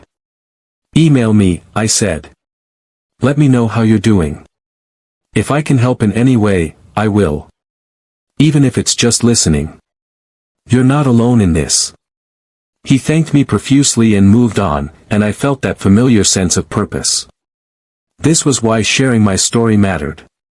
Not because my path would work for everyone, but because knowing that someone else had survived similar circumstances made the darkness a little less absolute. As the conference wound down, I found myself face to face with someone I recognized from Henderson and Associates. One of the senior partners, a man named Richard who'd been with the company for decades. He'd always been cordial to me but distant, operating in executive circles I'd never been part of. Mike, he said, extending his hand. That was a powerful panel. I wanted to say hello. We shook hands. There was an awkward pause. I was sorry about what happened, he said. With your position. Corporate made those decisions, but that doesn't mean I agreed with them. I appreciated the sentiment even if I wasn't entirely sure I believed it. Senior partners were part of corporate. They made those decisions, or at least rubber-stamped them. Thank you, I said diplomatically. It was difficult at the time, but it worked out. I can see that, he said, gesturing around at the conference, at the context of me being invited as an expert speaker. You've done well for yourself. There was something in his tone, a hint of surprise or maybe even respect that hadn't been there when I'd been his employee. It reminded me that leaving Henderson and Associates had changed how I was perceived. When I'd been an employee, I was just Mike from the third floor, reliable but unremarkable. Now, as an independent consultant, speaker, and educator, I was someone worth talking to at conferences. Same person, same skills, but different context. Different perceived value. It was yet another reminder that so much of how we're valued in professional settings is arbitrary and contextual rather than truly merit-based. It's been an interesting journey, I said. Not one I would have chosen, but I've learned a lot. Richard nodded. The company's changed a lot since you left, he said, and there was something weary in his voice. Not all for the better. We've cut so much that we're struggling to deliver the level of service our clients expect. A lot of institutional knowledge walked out the door. I didn't say, I told you so, though I could have. Instead, I just said, that's the risk of prioritizing short-term cost savings over long-term sustainability. He looked at me for a moment, then said something I wasn't expecting. We're looking for consultants to help with some client accounts. People with deep experience who can step in when needed. Would you be interested in discussing that? The irony was remarkable. The company that had deemed me too expensive as an employee now wanted to hire me at consultant rates that were significantly higher. But I'd already done one project for them with my old manufacturing client. This would be more of the same. Send me the details, I said. I'll take a look and let you know if it's a fit for my schedule. We exchanged business cards, a formality that felt strange given that I'd worked for his company for 17 years. But that was the nature of our relationship now. Not employee and executive, but potential business partners negotiating terms. As Richard walked away, I felt Margaret's hand slip into mine. She'd been nearby, listening. How does it feel, she asked. Being courted by the company that fired you? Weird, I admitted. Validating in some ways. Like proof that the problem wasn't me, wasn't my skills or value. It was just the context and the spreadsheet thinking. Are you going to work with them? Maybe, I said. If the terms are right and it doesn't interfere with my other commitments. I'm not emotionally invested in punishing them or proving anything. It's just business now, which is ironically how they treated me. Turnabout feels fair. She laughed. Look at you, all evolved and mature about it. Well, 2.5 years of therapy probably helped, I said with a grin. I hadn't mentioned that in my panel talk, but it was true. After the termination, I'd started seeing a therapist to work through the trauma and anxiety. It had been one of the best investments I'd made in myself, helping me process the loss and rebuild my sense of self-worth on a foundation that didn't depend on external validation. The conference wrapped up, and as we drove home, I felt a deep sense of contentment. Not the complacency I'd felt before the termination, when I'd mistaken routine for security. But genuine contentment that came from knowing I'd survived something hard and built something meaningful from the wreckage. You know what I'm most grateful for? I said to Margaret as we pulled into our driveway. What's that? That the call didn't end when it was supposed to. That I heard what Robert was saying. Because if I hadn't, if they'd just blindsided me with no warning, I think it would have been even worse. Overhearing that conversation gave me a week to start processing. To start mentally preparing. It was awful, but in a way, it was also a gift. That's a very generous interpretation, Margaret said. Maybe, I acknowledged. But I've learned that the stories we tell ourselves about our experiences shape how we integrate them into our lives. I can tell myself a story of betrayal and victimhood, and that's valid. Or I can tell myself a story of growth and transformation, and that's valid too. I'm choosing the version that serves me better. We went inside, back to the life we'd built together, the one that had survived the crisis and emerged stronger. And I thought about all the people I'd spoken to at the conference, all the students I'd taught, all the colleagues I'd mentored. Each of them carrying their own struggles and fears. Each of them trying to navigate a professional world that felt increasingly unstable and uncertain. If my story could help even a few of them feel less alone, less hopeless, then maybe the whole terrible experience had served a purpose beyond my own personal growth. 3 years after that Tuesday afternoon when Robert's call failed to end, I found myself in a place I couldn't have imagined during those dark early weeks. My consulting practice was thriving with steady clients and a waiting list. I was teaching 2 courses per semester now, having added an advanced class on business strategy. Margaret and I had finally taken that Italy trip, and we were planning a longer European adventure for the following year. Our financial situation was actually better than it had been when I was employed at Henderson & Associates, and more importantly, it felt more secure because it was diversified. I wasn't dependent on any single client or any single income stream. If one thing fell apart, I had others to sustain me. But the biggest change wasn't financial or professional. It was internal. I'd shed the anxiety that had been my constant companion for so many years.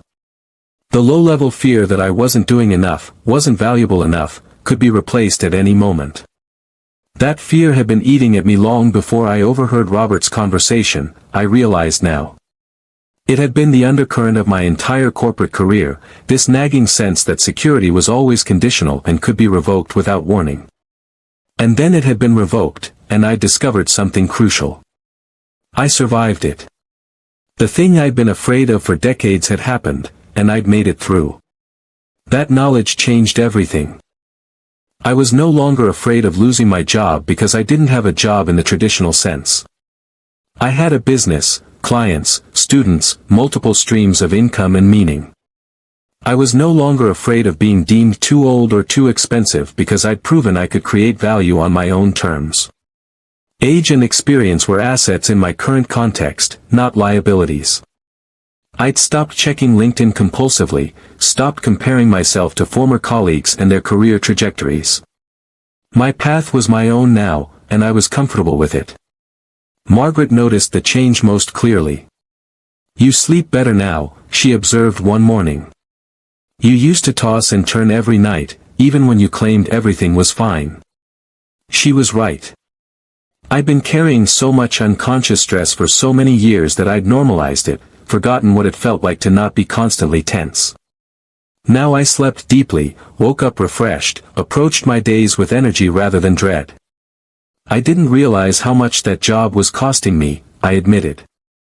Not just in terms of time, but in terms of my mental and physical health. The constant stress, the political navigation, the anxiety about security. I was slowly burning out and didn't even know it. "And now?" she asked. "Now I work just as hard, maybe harder," I said. "But it's different. It's work I choose, for people I choose to work with, on terms I help set.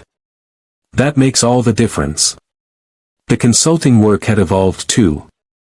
I'd become more selective about clients, turning down projects that would have paid well but involved working with people or organizations that didn't align with my values. I could afford to be selective now, and that selectivity made the work I did take on more satisfying. One of my favorite clients was a nonprofit organization serving low-income communities. They couldn't pay consultant rates anywhere near what corporate clients paid, but the work was meaningful in ways that transcended money. I was helping them optimize their operations so they could serve more people more effectively. Every efficiency I found, every dollar I saved them, translated directly into real-world impact for people who needed it. "This is the work that matters," I told Patricia, my consulting partner, after a particularly productive strategy session with the nonprofit. "I spent 17 years helping corporations maximize profits. This feels like actually making a difference." "You can do both," she pointed out. "The corporate clients pay the bills. The nonprofit work feeds your soul. That's a pretty good balance." She was right. The combination worked well, giving me both financial sustainability and a sense of purpose. I'd also started writing. Nothing fancy, just a blog where I shared thoughts about work, career transitions, resilience, and the changing nature of employment. I wrote about my experiences, the lessons I'd learned, the mistakes I'd made. The response surprised me. People found the blog and reached out with their own stories, asking for advice, sharing their struggles, creating a community of people navigating similar challenges. One woman wrote to tell me that reading about my experience had given her the courage to leave a toxic job that was destroying her mental health. I kept thinking I had to stay because I needed the security, she wrote. But your story helped me understand that staying was actually less secure than leaving. That I was capable of building something new. I quit last month and I've never felt better. Messages like that reminded me why transparency and vulnerability mattered. Why sharing the hard parts of my story, not just the triumphant ending, served a purpose. People didn't need to hear that everything was easy. They needed to know that it was hard but survivable. That fear and doubt and struggle were normal parts of the journey, not signs of personal failure. The university had approached me about developing my courses into a certificate program focused on career resilience and professional development. It would be a significant undertaking, requiring me to create a full curriculum, train other instructors, and commit to building something that could scale beyond just my individual teaching. I was excited by the possibility. Excited by the idea of creating something that could impact thousands of students rather than just the hundreds I could personally teach. Are you sure you want to take on something that big? Margaret asked when I told her about the opportunity. It sounds like a lot of work. It is, I acknowledged. But it's work that matters. Work that could genuinely help people. And honestly, I have the time and energy for it now in a way I never did when I was at Henderson and Associates. That was true. Even though I was busy, I wasn't depleted. The work energized rather than drained me. I had capacity for new challenges because I wasn't spending all my energy surviving in an environment that didn't value me. Then you should do it, she said simply. Life's too short to not pursue things that excite you. I submitted a proposal to the university, and they approved it enthusiastically. We'd launched the certificate program the following academic year, and I'd be the founding director. It felt like another full-circle moment, building something institutional and lasting after having been cast out of an institution that had deemed me unnecessary. David called one evening with big news. Jenny was pregnant. I was going to be a grandfather. That's amazing, I said, genuinely thrilled. Congratulations to both of you. Thanks, Dad, he said. We're excited. And a little terrified. But mostly excited. We talked about due dates and nursery plans and all the normal things expectant parents discuss. Then David said something that caught me off guard. I'm glad you'll have time to actually be present as a grandfather, he said. When Sarah and I were kids, you were always working. Always stressed about your job. I don't blame you for that, you were providing for us. But I'm glad this baby will know a version of you that's not constantly distracted by work anxiety. His words hit me hard. I hadn't fully realized how much my career stress had affected my relationship with my kids. How much of their childhood I'd been physically present for but mentally absent, always thinking about work deadlines and office politics. I'm glad too, I said, my voice thick with emotion. And I'm sorry I wasn't more present when you and Sarah were growing up. Dad, it's okay, he said gently. You did your best with what you knew at the time. And honestly, watching you navigate the job loss and build something new, that taught me more than any amount of childhood presence could have. You showed me resilience. Adaptability. That it's never too late to change course. His forgiveness and understanding meant more than he probably knew. And his point about teaching through example was something I'd carry forward. I couldn't change the past, couldn't reclaim the years when I'd been too consumed by work stress to be fully present. But I could be present now. Could be the grandfather who showed up, who engaged, who modeled a healthier relationship with work and life. Sarah called the next day, having heard the news from David. You're going to be the fun grandpa, she predicted. The one who has time for adventures and isn't too tired to play. That's the plan, I agreed. Being forced out of corporate life turned out to be good for my future grandparenting prospects. She laughed, then grew more serious. Dad, I've been meaning to tell you something. Watching you go through that job loss and come out the other side, it changed how I think about my own career. I'm not scared of failure the same way I used to be. Because I watched you fail, in a sense, and it didn't destroy you. It actually made your life better. That means a lot, I said. And for what it's worth, I don't think I failed.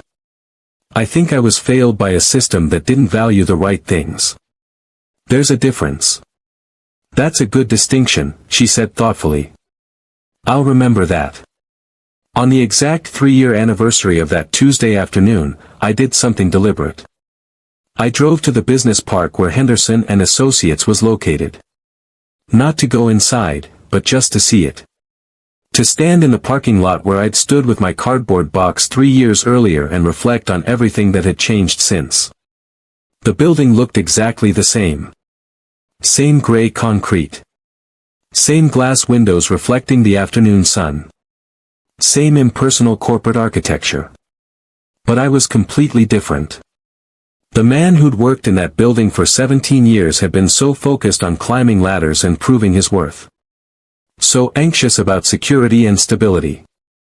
So convinced that loyalty and hard work would be enough.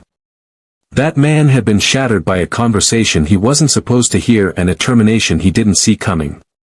This version of me, standing in the parking lot 3 years later, was freer. Wiser. More grounded in his own worth. I didn't resent the building or the company anymore. Didn't feel anger or bitterness toward the people who decided I was too expensive to keep. They'd made a business decision that made sense within their framework. And that decision, as painful as it had been, had ultimately freed me to build something better. I pulled out my phone and called Margaret. "Hey," I said when she answered. "I'm at the old office building." "Why?" she asked, confused. 3-year anniversary, I explained. I wanted to see it. To close the loop somehow. How does it feel? Like looking at a museum of a previous life, I said. Interesting but not relevant anymore. I think I'm finally done carrying this story as trauma. It's just a story now. Just something that happened. That's good, she said softly. That's healthy. We talked for a few more minutes, then I got back in my car and drove away. But instead of going straight home, I drove to the park where Margaret had come to find me that day 3 years ago. The park where I'd sat on a bench trying to process what had just happened, trying to imagine a future that didn't include the career I'd built. I sat on that same bench now, looking out at the same pond, watching the same ducks paddle around. Everything looked the same, but I saw it all differently now. 3 years ago, I'd sat here feeling devastated and uncertain. Wondering how I'd survive. Wondering if I'd ever feel secure again. Now I knew the answers to those questions. I'd survived by taking things one day at a time. By accepting help when it was offered. By being willing to try things I'd never considered before. By building multiple streams of income and meaning instead of putting all my faith in a single employer. And I felt secure now, though it was a different kind of security than I'd sought before. Not the illusion of permanent employment, but the confidence that came from knowing I could adapt. That I had skills people valued. That I could create opportunities for myself rather than waiting for someone else to grant them to me. I thought about all the people I'd encountered over the past 3 years who were going through similar experiences. The students in my classes. The people who'd approached me after speaking events.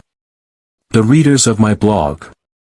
The clients who'd hired me despite or because of my age and experience.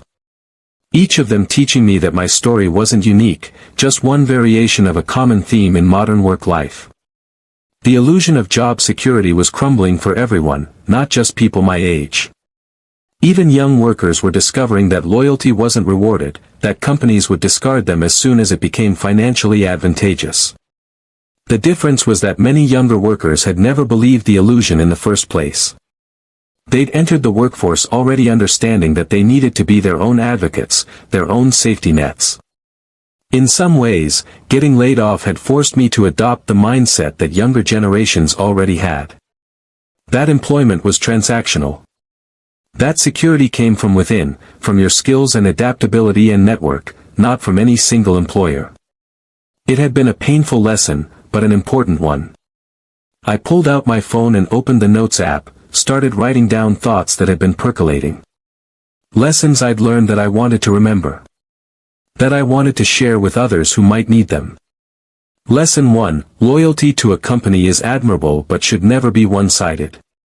You owe your employer good work in exchange for fair compensation. Nothing more. They will do what's best for their bottom line, and you must do what's best for yourself and your family. Lesson 2: Age and experience are only liabilities if you let them be. In the right contexts, they're tremendous assets. Find contexts that value what you bring to the table. Lesson 3: Security is an illusion. Real security comes from diversification, from skills that translate across multiple contexts, from relationships built on mutual value rather than hierarchical power. Lesson 4: Getting fired or laid off feels like the end of the world. It's not. It's a beginning, though you probably can't see that in the moment. Give yourself permission to grieve and be angry and scared. Then, when you're ready, start building something new. Lesson 5: Your worth is not determined by your employment status or your title or your salary. You are more than your work. This is the hardest lesson to internalize, but the most important. Lesson 6: Sometimes the worst thing that happens to you is exactly what you needed. You probably won't believe this when you're in the middle of the crisis. That's okay. You don't have to believe it for it to be true. Lesson 7: Share your story. Be honest about your struggles and your failures and your fears. Vulnerability connects people and helps others feel less alone. Your mess can become your message. I read back through what I'd written. These weren't just lessons for others. They were reminders to myself, anchors I could return to if I ever started drifting back toward old patterns of anxiety and insecurity. My phone buzzed with a text from Patricia. One of our clients wanted to expand our contract, and she needed my input on the proposal. Real work, present moment demands. I texted back that I'd call her in an hour and put my phone away. First, I wanted to finish this moment of reflection. Wanted to honor the journey I'd been on and the person I'd become through it. I thought about Robert and wondered where he was now.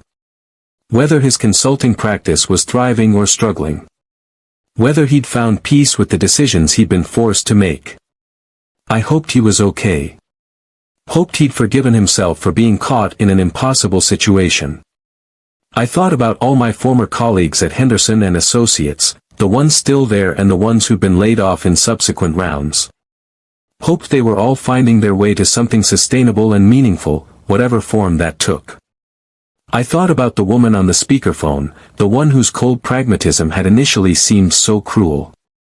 I'd come to understand that she was just doing her job too, making the hard decisions that executives are paid to make. She wasn't evil, just operating within a system that prioritized profit above all else. The system was the problem, not the individuals trapped within it. And I thought about Margaret, my partner through all of this. Who'd held me when I'd been too scared to sleep? Who'd believed in me when I couldn't believe in myself? Who'd celebrated every small victory and comforted me through every setback? Who'd helped me see that losing my job wasn't losing myself? I couldn't have survived this without her. That was the truth. Some journeys you make alone, but this wasn't one of them. I'd needed her steady presence, her perspective, her unwavering faith that we'd figure it out together. And we had. Finally, I thought about that version of me from 3 years ago. The one who'd overheard Robert's conversation and felt his world collapsing. If I could speak to him directly, what would I say? I'd tell him it's okay to be scared. That what he's feeling is valid and real and overwhelming. I tell him that the fear doesn't last forever, though it feels like it will. That grief has stages, and he'll move through them at his own pace. I tell him to let Margaret help. To stop trying to carry everything alone. To accept that he's in crisis and that crisis requires support. I tell him that his career at Henderson and Associates is over, and that's actually okay. That endings create space for beginnings. That he'll build something new, something better, something more aligned with who he really is. I tell him to be patient with himself. That recovery isn't linear. That there will be good days and bad days, progress and setbacks. That healing takes time. And I tell him that 3 years from now, he'll be sitting on a bench in a park, feeling grateful.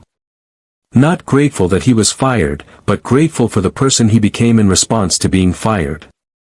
Grateful for the lessons learned. Grateful for the new path discovered. Grateful for the freedom that came from losing what he thought was security. Would he believe me? Probably not. But maybe, in his darkest moments, he'd remember that a future version of himself said it would be okay. And maybe that would be enough to keep him putting one foot in front of the other until he could see it for himself. I stood up from the bench, ready to go home. Ready to return to the life I'd built, the one that felt authentic and sustainable and mine in ways my old corporate life never had. As I walked to my car, I felt lighter. Not because I'd forgotten what happened 3 years ago, but because I'd finally, fully integrated it. It was part of my story now, but it didn't define me. It was a chapter, not the whole book. And I was excited to see what the next chapters would bring. The weeks and months following that 3-year anniversary brought new challenges and opportunities, as life always does. But I faced them differently now, with a resilience I'd earned through fire. The certificate program at the university launched successfully, with 40 students enrolled in the first cohort. We designed it specifically for people in career transitions, people who'd been laid off or were contemplating major changes. People like the man I'd been 3 years ago. Teaching that first session was emotional for me. Looking out at a room full of people carrying their own fears and uncertainties, their own questions about whether they could survive what felt like failure. I'm not here to pretend this is easy, I told them in the opening class. Career transitions are hard. Being laid off is traumatic. Reinventing yourself in midlife is scary. Anyone who tells you otherwise is lying. But here's what I can promise you. It's survivable. More than that, it can be transformative if you let it. The person you become through this struggle might be stronger and more authentic than the person you were before. I shared my story in detail that first night. All of it. The overheard conversation. The week of secret knowledge. The termination. The fear and grief that followed. The slow, painful process of rebuilding. And the eventual discovery that what I'd thought was the end was actually a beginning. When I finished, the room was silent. Then one woman started clapping. Others joined. It wasn't applause for triumph, but acknowledgement of shared experience. Recognition that they weren't alone in what they were feeling. Over the semester, I watched those students transform. Not all of them, and not easily. But many of them started to see their situations differently. Started to identify skills and possibilities they hadn't recognized before. Started to build networks and explore options and take small steps toward new futures. One man in his late 50s, Tom, had been particularly resistant at first. "I'm too old to start over," he'd said in our second class. "Nobody wants to hire someone my age." "You're probably right that traditional employment will be hard," I'd acknowledged. Age discrimination is real. But that doesn't mean you're without options. Have you considered consulting? Freelancing? Starting your own small business? Teaching what you know? He'd been skeptical but willing to explore. By the end of the semester, he'd landed 3 consulting clients in his area of expertise, industrial engineering. "I'm making more per hour than I ever did as an employee," he told me in our final class. "And I'm working with people who actually appreciate what I know instead of seeing my age as a liability."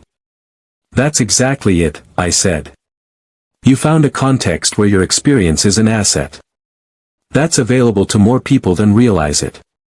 Not every student had such clear success stories. Some were still struggling to find their footing. But all of them had started to shift their mindsets, to see possibilities where before they'd seen only obstacles. That shift was the real work of the program, more important than any tactical advice about resumes or networking. My consulting practice continued to evolve. I'd brought on 2 more partners, both people with deep experience who'd been pushed out of corporate environments. Together, we'd built a small firm that deliberately operated differently than the corporations we'd left. We paid fair rates. We treated each other with respect. We prioritized meaningful work over maximum profit. We took on pro bono projects for organizations we believed in. It wasn't perfect, and we had our challenges and disagreements. But it felt like we were building something aligned with our values, not just chasing revenue. You know what's satisfying about this? Patricia said during one of our partner meetings. We're creating the kind of workplace we wished we'd had. We're treating people the way we wish we'd been treated. She was right. There was something deeply fulfilling about that, about using our own painful experiences to create something better for others. Margaret's library had offered her a full-time position with benefits, which she'd accepted. Between my income and hers, we were financially stable in ways we hadn't been even before my layoff. But more importantly, we were both doing work we found meaningful. Remember when we thought your job loss would ruin us? Margaret said one evening as we prepared dinner together. We were so scared about money and the future. I remember, I said. I was convinced we'd lose the house, that our retirement plans were destroyed, that everything we'd built was falling apart. And now? Now we're better off than we were, I acknowledged. Not just financially, though that's true too. But in terms of quality of life. Satisfaction with our work. Control over our time. Connection to what we're doing. All of that is better. Do you ever miss it? She asked. The corporate life? Sometimes I miss the simplicity, I admitted. Just showing up and doing your assigned tasks without having to think about business development or invoicing or any of the administrative work that comes with running your own operation. But do I miss the actual experience? The politics, the anxiety, the feeling of being expendable? Never. She smiled. 3 years ago, if someone had told you this is where you'd end up, would you have believed them? Not a chance, I said. I would have thought they were delusional. But here we are. Here we are, she echoed, and we raised our wine glasses in a toast to the unlikely path we'd traveled. David and Jenny's baby arrived in the spring, a healthy girl they named Emma. I flew out to Seattle for a week to meet my granddaughter and help out while they adjusted to new parenthood. Holding Emma for the first time, looking down at her tiny perfect face, I felt a surge of gratitude for the timing of everything. If I were still at Henderson and Associates, I probably wouldn't have been able to take a full week off on short notice. Definitely wouldn't have been as present and relaxed, always thinking about work emails and deadlines. But now, I could be fully there. Could hold my granddaughter and help my son and his wife without mental distractions. Could be the present grandfather David had predicted I'd be. Thanks for being here, Dad, David said one evening after we'd gotten Emma down for the night. It means a lot. Wouldn't be anywhere else, I said honestly. This is what matters. This is what work is supposed to support, not replace. He nodded understanding. I'm trying to keep that in mind as I build my own career. To not make the mistakes you made, no offense. None taken, I assured him. Learn from my mistakes. Don't wait until you're 52 to figure out that your job isn't your life. Noted, he said with a smile.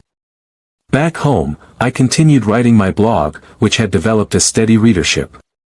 People would email me their stories, ask for advice, share their own lessons from career transitions.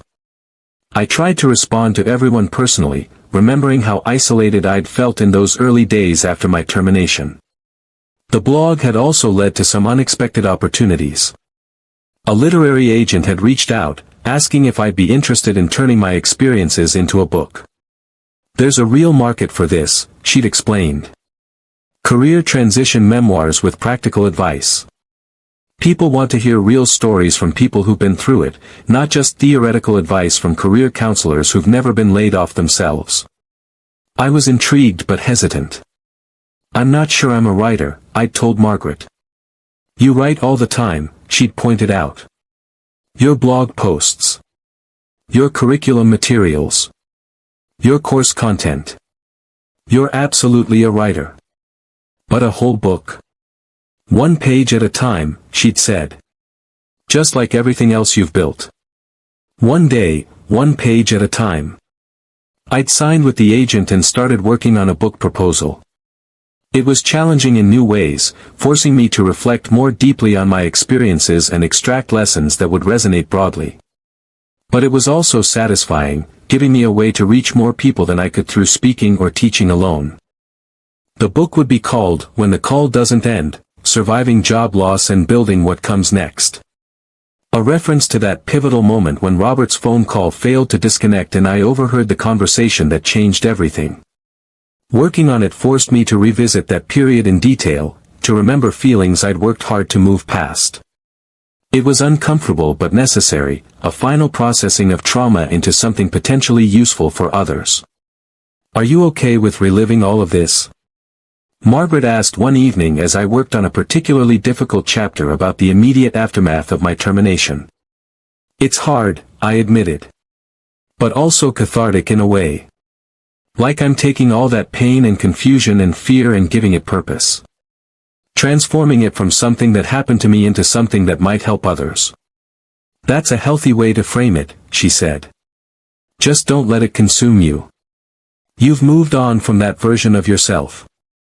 Don't let the writing pull you back. It was good advice, and I tried to follow it. To write about the past without living in it. To remember without re-traumatizing myself. To honor what I've been through without letting it define my present. Robert reached out around this time, having heard through mutual connections about my book project. I hope you don't paint me as too much of a villain, he wrote in his email. Though I'd understand if you did. I called him instead of emailing back. Robert, you were never the villain in my story, I told him. You were just another person caught in an impossible system. That's what I'm trying to convey in the book. That most of these situations don't have clear good guys and bad guys.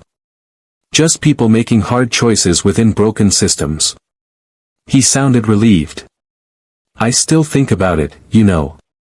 About having to let you go. About all the people I had to let go over the years. It weighs on me. I'm sorry for that, I said sincerely. It must have been hard being the one who had to deliver the news over and over. It was, he said quietly. One of the reasons I left. I couldn't keep being the instrument of other people's decisions. At least now, if I fail, it's my own failure. Not carrying out someone else's orders. We talked for over an hour, two people on the other side of a shared trauma, processing it from our different perspectives. It was healing in ways I hadn't expected, closing a loop that had been open for 3 years. If there's anything I can do to help with the book, he offered before we hung up, let me know. Maybe a different perspective would be useful. The manager's view. That's actually a really good idea, I said. Would you be willing to be interviewed? Share your side of things. Yes, he said without hesitation. If it helps people understand that these decisions are more complicated than they seem, that there are human costs on all sides, then yes. Absolutely. We scheduled the interview for the following week, and it became one of the most powerful chapters in the book. Robert's honesty about his own struggles, his guilt, his frustration with corporate mandates he disagreed with, added depth and nuance to the story. It showed that even the people delivering bad news were often victims of the same systems. For years after that Tuesday afternoon, I was invited back to Henderson and Associates for a very different reason. They wanted me to speak to their management team about talent retention and the human cost of layoffs. The irony was not lost on anyone, especially me. "Are you sure you want to do this?" Patricia asked when I told her about the invitation.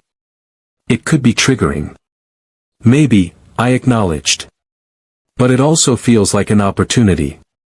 To maybe influence how they think about these decisions. To advocate for the people who might be in the position I was in 4 years ago. Just don't expect to change the whole system," she cautioned. "These are deeply embedded ways of thinking and operating." "I know," I said. "But if I can make even one executive think twice before approving a layoff list, if I can encourage even one manager to fight harder for their people, it's worth it." I prepared carefully for the talk, wanting to be honest but not bitter. Critical but constructive. Personal but professional. On the day of the presentation, I walked into that building for the first time in nearly a year, since I'd finished my last consulting project for them. Kelly was still at reception, and she greeted me warmly. "Mike. It's good to see you. The executive team is set up in the large conference room on 5. I thanked her and took the elevator up, my heart beating faster as I rose through the building. Not from fear this time, but from the strangeness of returning to a place that had once defined my professional identity but now felt foreign. The conference room was full when I arrived. 20 or so managers and executives, including Richard and several other senior partners. Robert wasn't there, having left the company, but many faces were familiar. "Thank you all for coming," Richard said by way of introduction. "We've invited Mike Stevens, a former colleague who many of you know, to speak to us today about something we don't discuss enough. The human impact of our business decisions, particularly around restructuring and layoffs. Mike has a unique perspective, and I think we'd all benefit from hearing it." He gestured for me to begin. I stood at the front of the room, looking at these people who had once been my superiors, my colleagues, the decision-makers who determined my fate. Now I was here as an outside expert, invited to challenge their thinking. "Thank you for having me," I started. "I want to begin by acknowledging that what I'm going to share might be uncomfortable. That's intentional. Because the decisions you make in rooms like this have consequences that extend far beyond spreadsheets and quarterly reports. They destroy lives. Or at least, they feel like they destroy lives to the people affected. And I know that because 4 years ago, I was one of those people." I told them the story. About overhearing Robert's conversation through a door that hadn't quite closed. About the week of secret knowledge and mounting dread. About the termination meeting that was supposed to be a surprise but wasn't. About the fear and shame and uncertainty that followed. The room was completely silent. Some people looked uncomfortable. Others looked genuinely moved. A few looked defensive, like they were preparing arguments about business necessity and market realities. "I'm not telling you this to make you feel guilty," I continued. "Guilt without action is useless. I'm telling you this so you understand what happens on the other side of your decisions. When you approve a layoff list, here's what you're actually doing. You're telling someone that despite years or decades of loyalty, despite good performance reviews, despite sacrifices they've made for this company, they're too expensive. They're redundant. They're expendable. And you're doing it in a way that gives them no warning, no chance to prepare, no opportunity to prove their value or find alternatives within the company." I paused, letting that sink in. Now, I understand business realities. I understand that sometimes positions genuinely need to be eliminated, that companies can't operate on sentiment alone.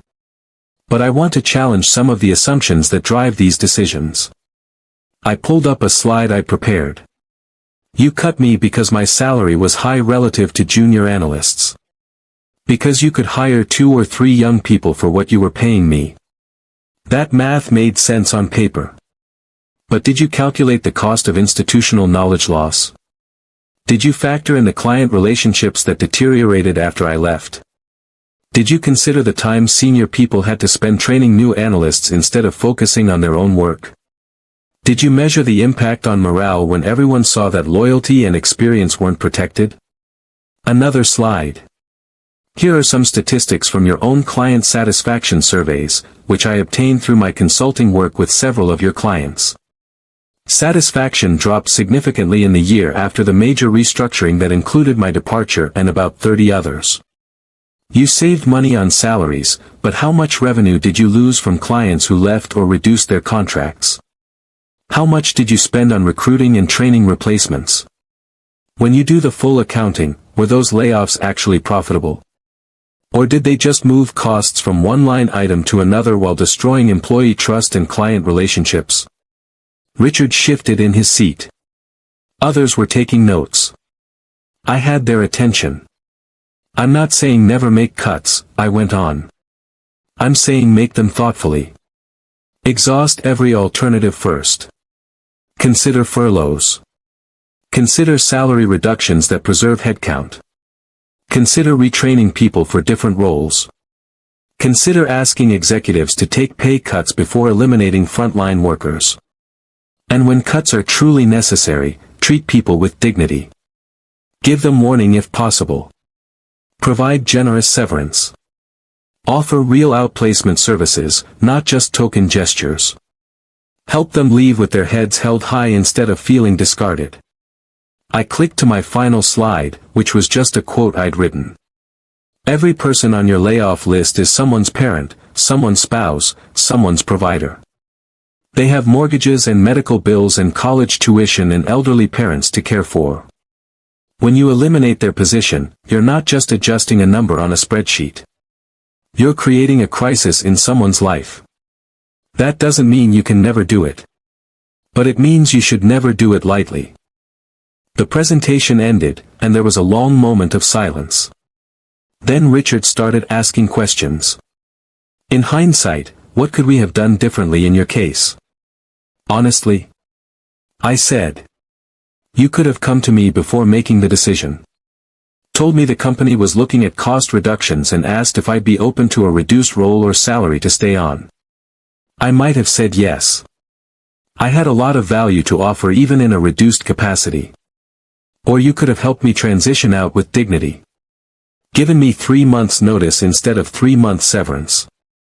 Let me job search while still employed, which would have been so much less stressful. Let me leave on my own terms. We worried that people would become unproductive if they knew they were leaving, someone said. That's sometimes true, I acknowledged. But treating everyone like they can't be trusted with information about their own futures creates a culture of fear and dishonesty. And in my case, I knew anyway because I accidentally overheard. So your strategy of surprise didn't even work. It just made the whole experience more traumatic. Another executive asked, how do we balance compassion with business necessity? We can't keep people employed if we can't afford them. You can afford a lot more than you think if you adjust your priorities, I said. Are executive bonuses necessary? Are those corporate retreats and perks necessary? Are those consultant fees you pay to people like me necessary? I'm not saying all of those things should go, but I am saying that, we can't afford it often means, we're not willing to sacrifice anything else. That's a choice, not an inevitability. The discussion continued for over 2 hours. Some people were genuinely engaging with the ideas, asking thoughtful questions about how to implement more humane practices. Others were clearly resistant, viewing this as naive idealism that didn't account for competitive pressures and shareholder demands. I wasn't going to change everyone's minds, and I knew that. But if I could influence even a few people to think differently about these decisions, to fight harder for their employees, to implement more compassionate processes, it would be worth it. As the meeting broke up, several people approached me individually. One manager, a woman named Susan, had tears in her eyes. I've had to let people go, she said quietly. And I've lost sleep over every one. But I felt like I wasn't allowed to acknowledge that, like showing emotion made me weak or unprofessional. Thank you for saying the quiet part out loud. For acknowledging that these decisions have human costs. They absolutely do, I said. And managers who lose sleep over them are the ones I trust most. It's the ones who do it without feeling anything that worry me. Another executive, younger, maybe in his 30s, approached with a business card. "I'm starting my own firm," he said. "I want to build something that operates on different principles than what I've seen in corporate America. Would you be willing to consult with me on building that kind of culture?" "I'd be honored," I said, pocketing his card. Richard caught me as I was leaving. "That was harder to hear than I expected," he admitted. "But important. We've gotten very comfortable with treating people as resources to be optimized rather than humans with lives and families. It's easy to do when you're insulated from the consequences," I said. "When you never have to see the people whose lives you're disrupting. That's why I wanted to put a face and a story to those numbers on your layoff lists." "Do you think we'll change?" he asked. "Honestly? Probably not fundamentally," I said. "Corporate incentives drive corporate behavior, and those incentives reward short-term profits over long-term human investment. But maybe individuals within the system can make better choices. Maybe you can fight harder for your people, push back more on layoff demands, implement more humane processes when cuts are truly necessary. That's something." He nodded slowly. "For what it's worth, I'm sorry about what happened to you. Not just sorry it happened, but sorry I didn't fight harder against it at the time." "I appreciate that," I said. And I did. Not because it changed anything about the past, but because acknowledgement mattered. Because someone in power taking responsibility for harm, even retrospectively, was rare and valuable. I left Henderson and Associates that day feeling emotionally exhausted but satisfied. I'd said what needed to be said. Whether it would change anything remained to be seen, but I'd done my part. The book was progressing well. My agent was shopping the proposal to publishers, and there was genuine interest. The certificate program had expanded to include online courses, reaching students across the country who were navigating career transitions. The consulting practice was thriving, and I'd started turning down more work than I accepted, deliberately maintaining boundaries between work and life that I'd never had before. And Margaret and I were planning that extended European trip for the following summer. 2 months of travel, something we dreamed about for years but never felt we could afford or take time for. Now we could. Now we had both the resources and the flexibility. "It's funny," Margaret said one evening as we looked at travel itineraries. "For years ago, we thought your job loss would mean canceling all our dreams. Turns out it made them possible.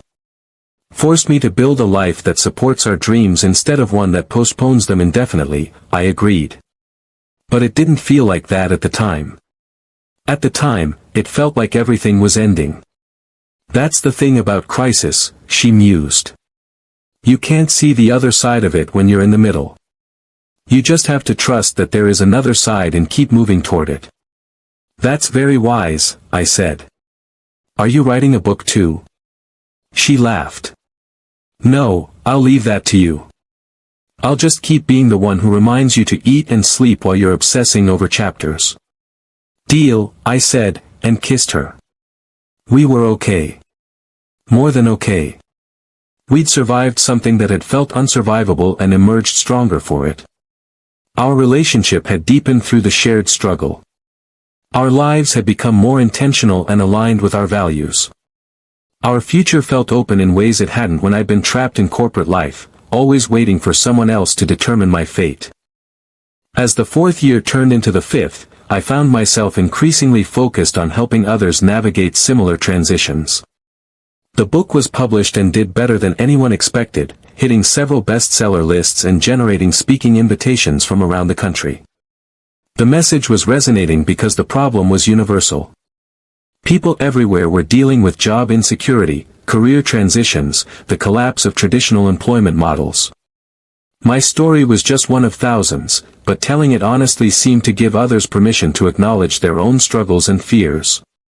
I started a nonprofit organization focused on supporting people in career transitions, particularly those over 40 who faced the most significant challenges in finding new employment. We provided free counseling, resume assistance, networking events, and emotional support groups. Margaret joined the board, bringing her own perspective on what had helped us survive my transition. The partners need support too, she insisted. When someone loses their job, it affects the whole family. We should have resources for spouses and partners, help them understand how to be supportive without being enabling, how to manage their own anxiety while supporting their partner. It was a brilliant insight, and we developed programming specifically for families navigating career crises. The workshops were always full, proving that she'd identified a real need. One evening, I got an email from Tom, the older student from my first certificate program cohort. He'd thrived as a consultant and now wanted to give back. "I'd like to volunteer with your nonprofit," he wrote. "To help other people my age who are going through what I went through. To show them it's possible to rebuild at 50, 60, even older." I called him immediately. "Tom, that would be incredible. We need people who've been through this to mentor others. The hope is more credible when it comes from someone who's lived it." He came on board as a volunteer mentor, and his impact was immediate. People in our programs connected with him in ways they couldn't with younger counselors or with me, because he was their peer. He understood their specific fears about age discrimination, about health insurance gaps, about feeling like time was running out. "You gave me hope when I needed it most," he told me after a particularly emotional mentoring session. "Now I get to do that for others. It's the most meaningful work I've ever done." The nonprofit grew organically, funded by donations and grants, supported by an expanding network of volunteers who'd been through their own career transitions. We partnered with churches and community centers and libraries to reach people who might not otherwise find support services. We developed online resources for people in rural areas who didn't have access to in-person programs. And we started advocating for policy changes, pushing for better unemployment benefits, stronger protections against age discrimination, portable benefits that weren't tied to specific employers. It was ambitious work, far beyond anything I'd imagined when I'd first been laid off 5 years earlier. But it felt right. Felt like taking the worst experience of my life and transforming it into something that could help thousands of others. Sarah had graduated and started teaching at a high school in our area, which meant we got to see her regularly. She'd taken my advice to heart about not letting work consume her life, maintaining clear boundaries between her professional and personal time in ways I'd never managed. "I love teaching," she told me over lunch one Saturday. "But it's not my whole identity. I'm a teacher, but I'm also a daughter, a friend, a person with hobbies and interests and a life outside school. Watching you lose yourself in your career and then have to rebuild, it taught me not to make that mistake. I'm glad something good came from my struggle," I said. "Though I wish I'd learned those lessons earlier and could have modeled better balance when you and David were growing up." "Dad, stop," she said gently. "You did your best with what you knew at the time. And honestly, watching you learn and change and grow even in your 50s has been more valuable than if you'd had it all figured out when we were kids. You taught us that it's never too late to change, that failure isn't final, that you can rebuild from anything. Those are important lessons." I felt emotion welling up. My kids had turned out so much wiser than I'd been at their ages, and some of that wisdom had come from witnessing my struggles and transformation. Maybe I hadn't been a perfect father, but I'd been real. I'd let them see me fail and recover, and that had value. David and Jenny had moved back to our area with Emma, wanting to be closer to family. I got to see my granddaughter regularly, watching her grow and develop. Being present for her in ways I hadn't been for my own children. "You're a different kind of grandfather than you were a father," David observed one afternoon as I played with Emma. "More patient. More present. More playful." "I have time now," I said. "And perspective. I'm not constantly stressed about work or security. I can just be here, with her, in the moment." "That's a gift," he said. "For both of you." It was.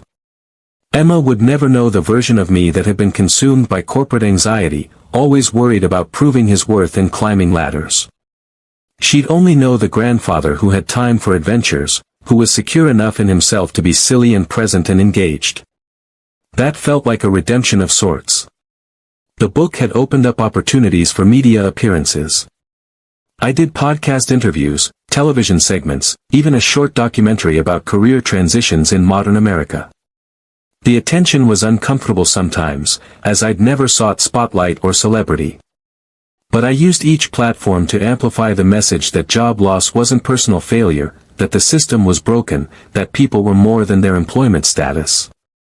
One interview stands out in memory. The host asked me, if you could go back and prevent the layoff, would you? I paused, really considering the question. 5 years ago, if you'd asked me that, I would have said absolutely yes. I would have done anything to keep my job, to maintain the security I thought I had. But now? Honestly, I don't know. Because losing that job forced me to build something better. Forced me to confront truths about security and identity and worth that I might never have faced otherwise. So while I wouldn't wish that experience on anyone, I also can't say I'd undo it, because it led me here. And here is good. That's a remarkable perspective, the host said.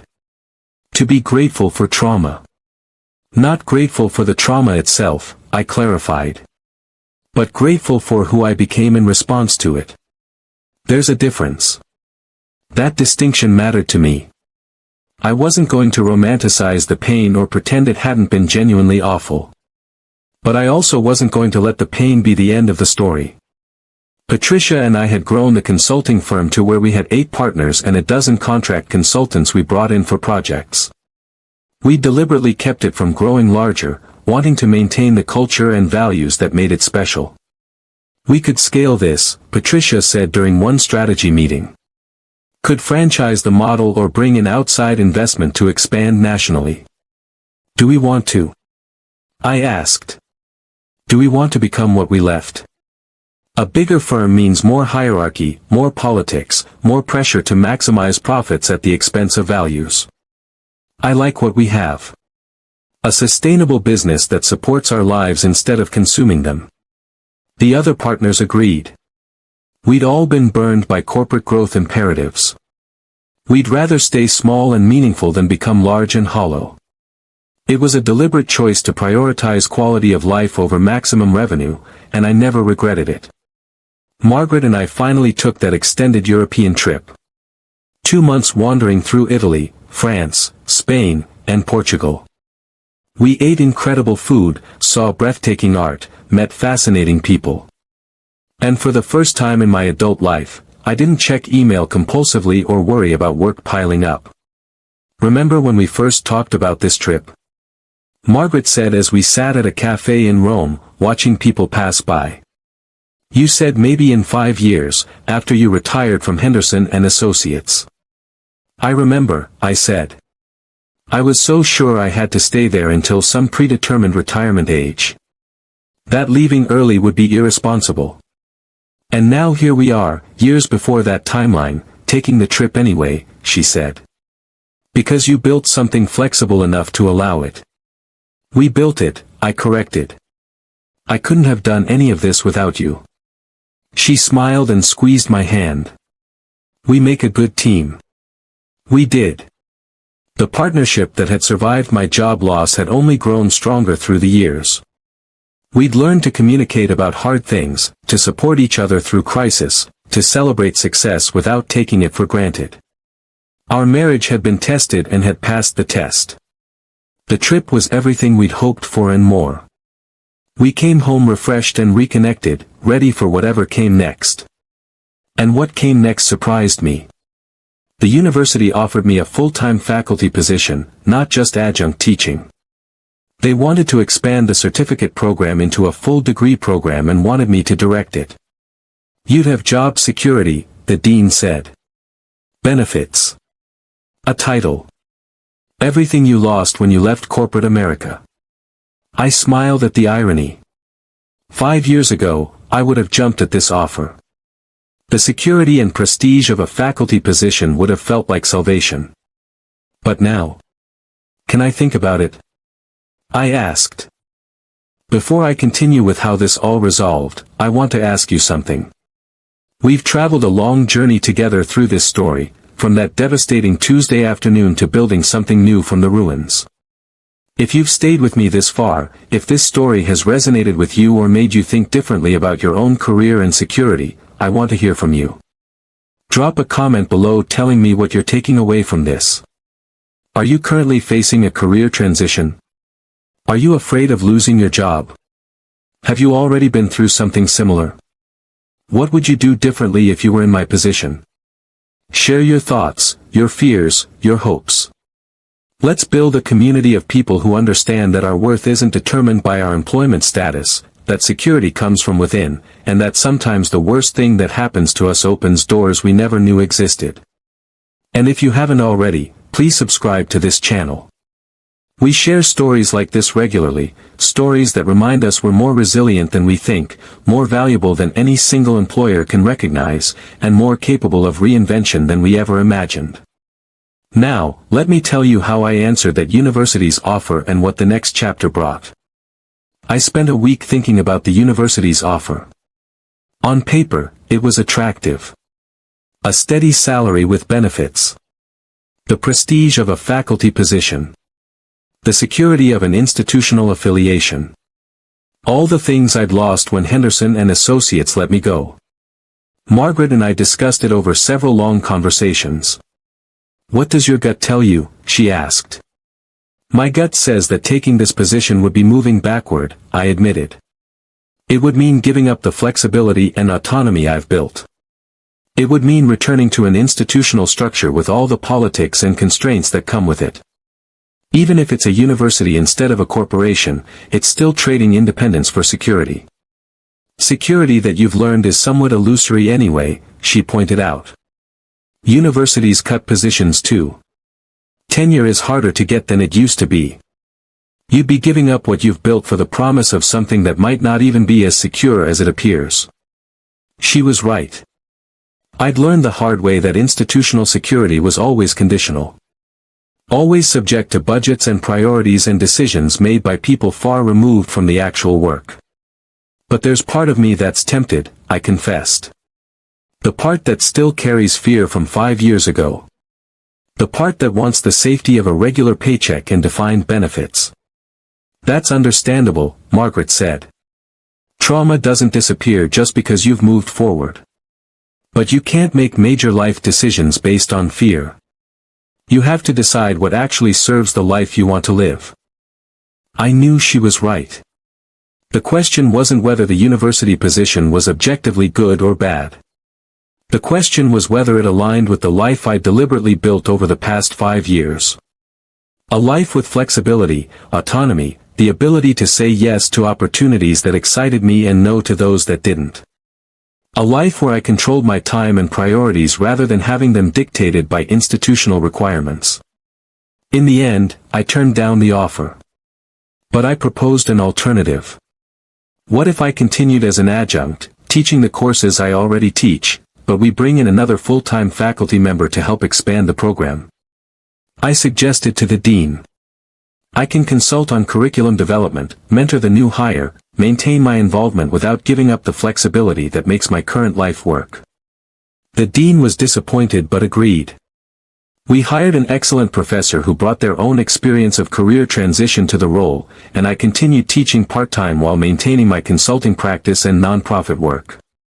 It was the right decision. I knew it immediately, feeling a sense of relief rather than regret. I'd been tested, offered a return to traditional security, and had chosen authenticity instead. That felt like a milestone, proof that I'd genuinely internalized the lessons of the past 5 years. Robert reached out around this time with news. He was getting married, starting over personally as well as professionally. I didn't realize how much my identity was wrapped up in my corporate career until I left, he told me over coffee. Once I stepped away from that, I had to figure out who I actually was. What I actually valued. It's been harder than I expected but better too. That's exactly it, I said. Losing the career identity is painful, but it creates space to discover who you are underneath all the titles and roles. Did you ever figure out who that was? He asked. For you? I thought about it. I'm still figuring it out, I admitted. But I know I'm someone who values autonomy over security, impact over prestige, authenticity over appearances. Someone who'd rather work with a few people who respect me than many people who see me as disposable. Someone who's learned that failure isn't the end of the story, just a plot twist that leads somewhere unexpected. That's pretty good, Robert said. I'm working on my own version of that answer.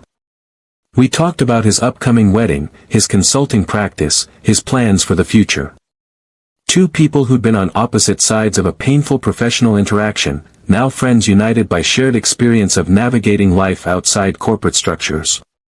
The nonprofit continued to grow, serving hundreds of people per year. We measured success not just in job placements, though we tracked those, but in mental health outcomes. In people who came to us devastated and left with hope. In marriages that survived career crises. In people who discovered new paths they'd never considered before. One woman in her early 60s came through our program after being laid off from a position she'd held for 30 years. I thought my life was over, she told me in our first meeting. I thought I was too old to start over, that I'd just survive on whatever savings I had until I could collect Social Security. We worked with her for 3 months. Helped her identify transferable skills. Connected her with age-friendly employers. Supported her through the emotional journey of rebuilding confidence. She ended up starting a small business as a bookkeeper for local nonprofits, work that paid modestly but gave her tremendous satisfaction. I'm helping organizations that are helping the community, she said 6 months later, stopping by the nonprofit to thank us. I never would have discovered this path if I hadn't been forced out of my old job. So in a weird way, getting laid off at 62 was the best thing that could have happened to me. I heard versions of that story over and over. Not from everyone, certainly. Some people never recovered from their career losses, and I tried not to minimize that reality. Job loss could be devastating and life-altering in permanently negative ways. But many people, given support and time and encouragement, found their way to something better than what they'd lost. Not better in terms of salary or prestige necessarily, but better in terms of alignment with their values, flexibility, quality of life. The documentary about career transitions that I'd participated in won an award and got distribution on a major streaming platform. Suddenly, millions of people were hearing my story and the stories of others navigating similar challenges. My inbox exploded with messages from people all over the country, all over the world, sharing their own experiences. I thought I was the only one, wrote a man from Ohio. I thought losing my job meant I was a failure. Your story helped me see it differently. I've been terrified to leave my toxic job because I didn't think I could survive starting over, wrote a woman from California. Watching your documentary gave me courage. I gave notice last week. My dad was laid off 6 months ago and has been depressed ever since, wrote a young person from Texas. I shared your documentary with him. He watched it 3 times. He's starting to apply for jobs again. Thank you. Each message reminded me why telling the story mattered, even when it was uncomfortable, even when it required reliving painful memories. Because isolation makes crisis worse. Because knowing others have survived similar challenges makes your own challenge feel less insurmountable. Because stories have power to heal and transform. I'd started the story 5 years ago as someone whose identity was entirely wrapped up in corporate employment, who believed security came from loyalty to institutions, who thought his worth was determined by his job title and salary. I'd been broken by the realization that none of that was true, that institutions weren't loyal to me, that worth had to come from within. But through the breaking and the rebuilding, I'd discovered truths I wouldn't have found any other way. That I was more resilient than I'd known. That I could create value outside of corporate structures. That security was something I built for myself, not something someone else granted me. That my experience and skills had worth that transcended any single employer's assessment. That loss could be transformation if I let it. That the worst thing that happened to me could become the catalyst for building a better life. Which brings me to today. As I write this, it's been 6 years since that Tuesday afternoon when Robert's call failed to end and I overheard the conversation that changed my life. 6 years since I learned I was being laid off from a job I'd given 17 years to. 6 years since I sat in my car in that parking lot, holding a cardboard box of personal items, wondering if my life was over. It wasn't over. It was just beginning in ways I couldn't see at the time. Today, I run a consulting practice that serves clients I respect and enjoy working with. I teach courses that help people navigate the most difficult transitions of their professional lives. I lead a nonprofit that provides support to hundreds of people per year facing career crises. I wrote a book that's helped thousands of people feel less alone in their struggles. I speak at conferences and in media about the human cost of corporate decisions and the possibility of rebuilding after loss. And most importantly, I have a life that feels authentic and sustainable. I work hard, but I'm not consumed by work. I have time for Margaret, for my kids, for my granddaughter. I have flexibility to take trips and pursue interests and say yes to opportunities that excite me. I'm no longer afraid in the way I was for so many years, that constant low-level anxiety about job security and being replaceable. Not because I've found some perfect security, but because I've learned I can survive insecurity. I've already faced my worst fear and made it through. Margaret and I are better than ever. Our relationship deepened through the crisis we navigated together. We communicate more honestly, support each other more actively, appreciate each other more deeply. The struggle we shared became a foundation for stronger partnership. David and Jenny are talking about having another child, and Sarah just got engaged to a wonderful person she met through her teaching. Our family is growing and thriving, and I'm present for it in ways I never was when I was consumed by corporate career climbing. The consulting firm is profitable and sustainable without being all-consuming. Patricia and I and our partners have built something we're proud of, something that operates according to our values rather than just chasing maximum revenue. The university program has expanded beyond anything I imagined, now offering both certificate and degree options and serving students across the country through online courses. We've helped hundreds of people successfully navigate career transitions. The nonprofit continues to grow, funded increasingly by donations from people who've been through our programs and want to give back. We've expanded to serve veterans transitioning from military to civilian careers, women returning to the workforce after time away, formerly incarcerated people seeking fresh starts. Anyone facing the challenge of reinvention. The book continues to sell steadily, generating speaking invitations and consulting opportunities. I've become something of an accidental expert on career resilience, though I always emphasize that I'm not an expert so much as someone who's been through it and is willing to share what I learned. My relationship with Henderson and Associates has evolved into something surprisingly positive. I do occasional consulting work for them, and I've noticed that their approach to layoffs has become somewhat more humane. They now provide longer notice periods, more generous severance, better outplacement services. I can't claim full credit for that change, but I like to think my presentation to their leadership team planted seeds that eventually grew. Richard retired last year and reached out to tell me that my talk had stuck with him throughout his final years with the company. I fought harder for people after that, he said. Pushed back more on layoff recommendations. Insisted on more humane processes. It probably cost me politically, but I slept better. That meant something. Meant that speaking truth to power, even when it's uncomfortable, can have ripple effects you don't immediately see.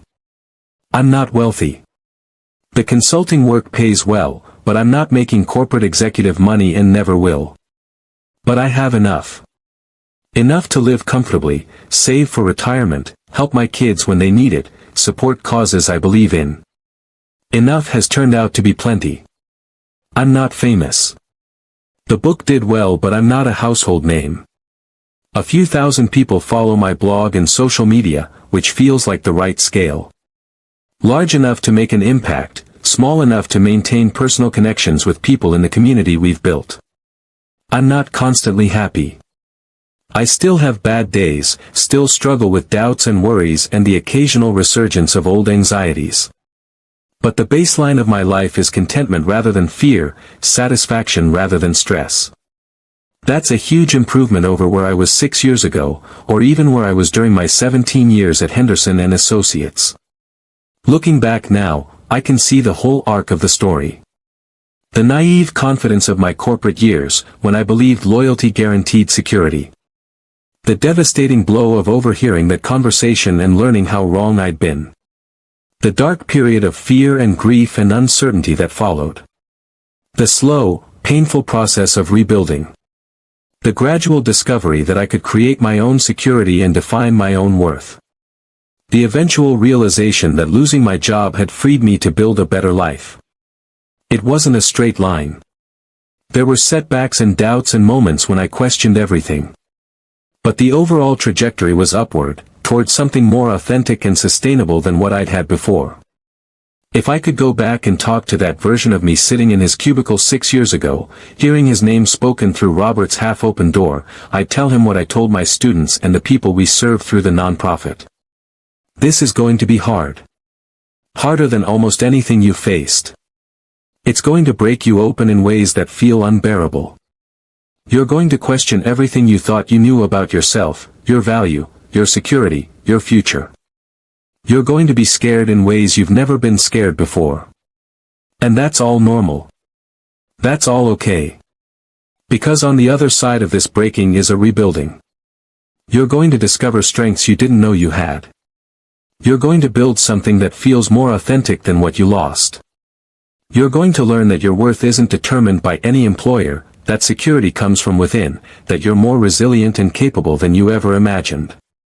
You're going to be okay. Better than okay. The path through is dark and frightening, but there is a path through. And where it leads is somewhere you couldn't have imagined from where you're sitting now. Somewhere better in ways that matter more than salary or title or institutional affiliation. Somewhere more you. Trust the process. Trust yourself. Trust that Margaret will be there every step of the way. Trust that your kids are watching and learning from how you handle this. Trust that 6 years from now, you'll look back on this moment not with bitterness but with something approaching gratitude. Not grateful that it happened, but grateful for who you became because of it. That's what I'd tell him. That's what I'd tell anyone facing similar circumstances. The fear is real but not fatal. The loss is genuine but not permanent. The pain is intense but not pointless.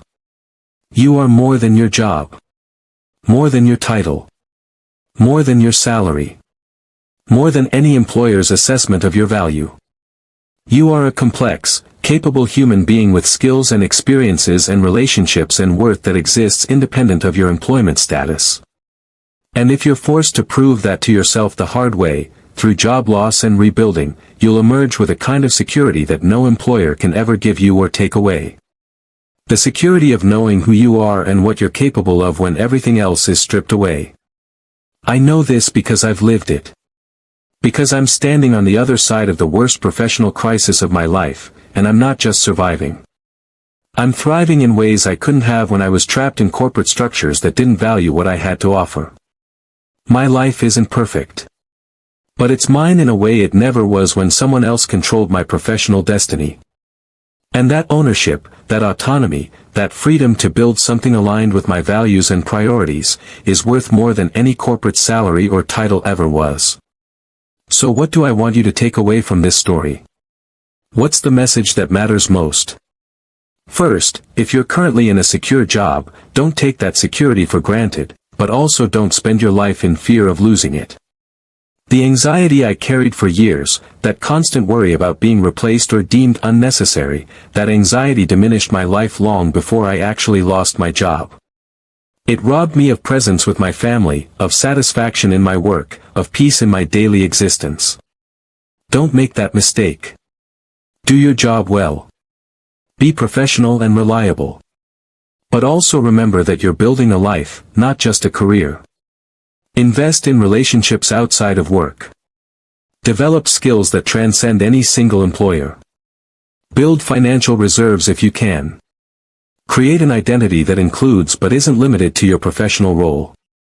So that if the worst happens, if you do lose your job, you have something to stand on beyond the wreckage of your career. Second, if you're currently facing job loss or career transition, know that what you're feeling is normal. The fear, the grief, the anger, the shame, the uncertainty about the future. All of it is a natural response to a genuine crisis.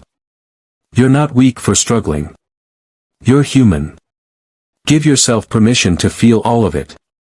To cry, to rage, to wallow for a while.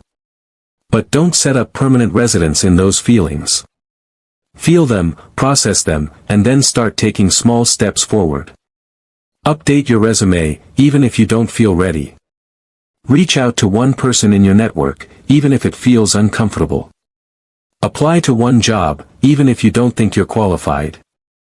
Take one small action that moves you forward, then another, then another. Progress doesn't have to be dramatic.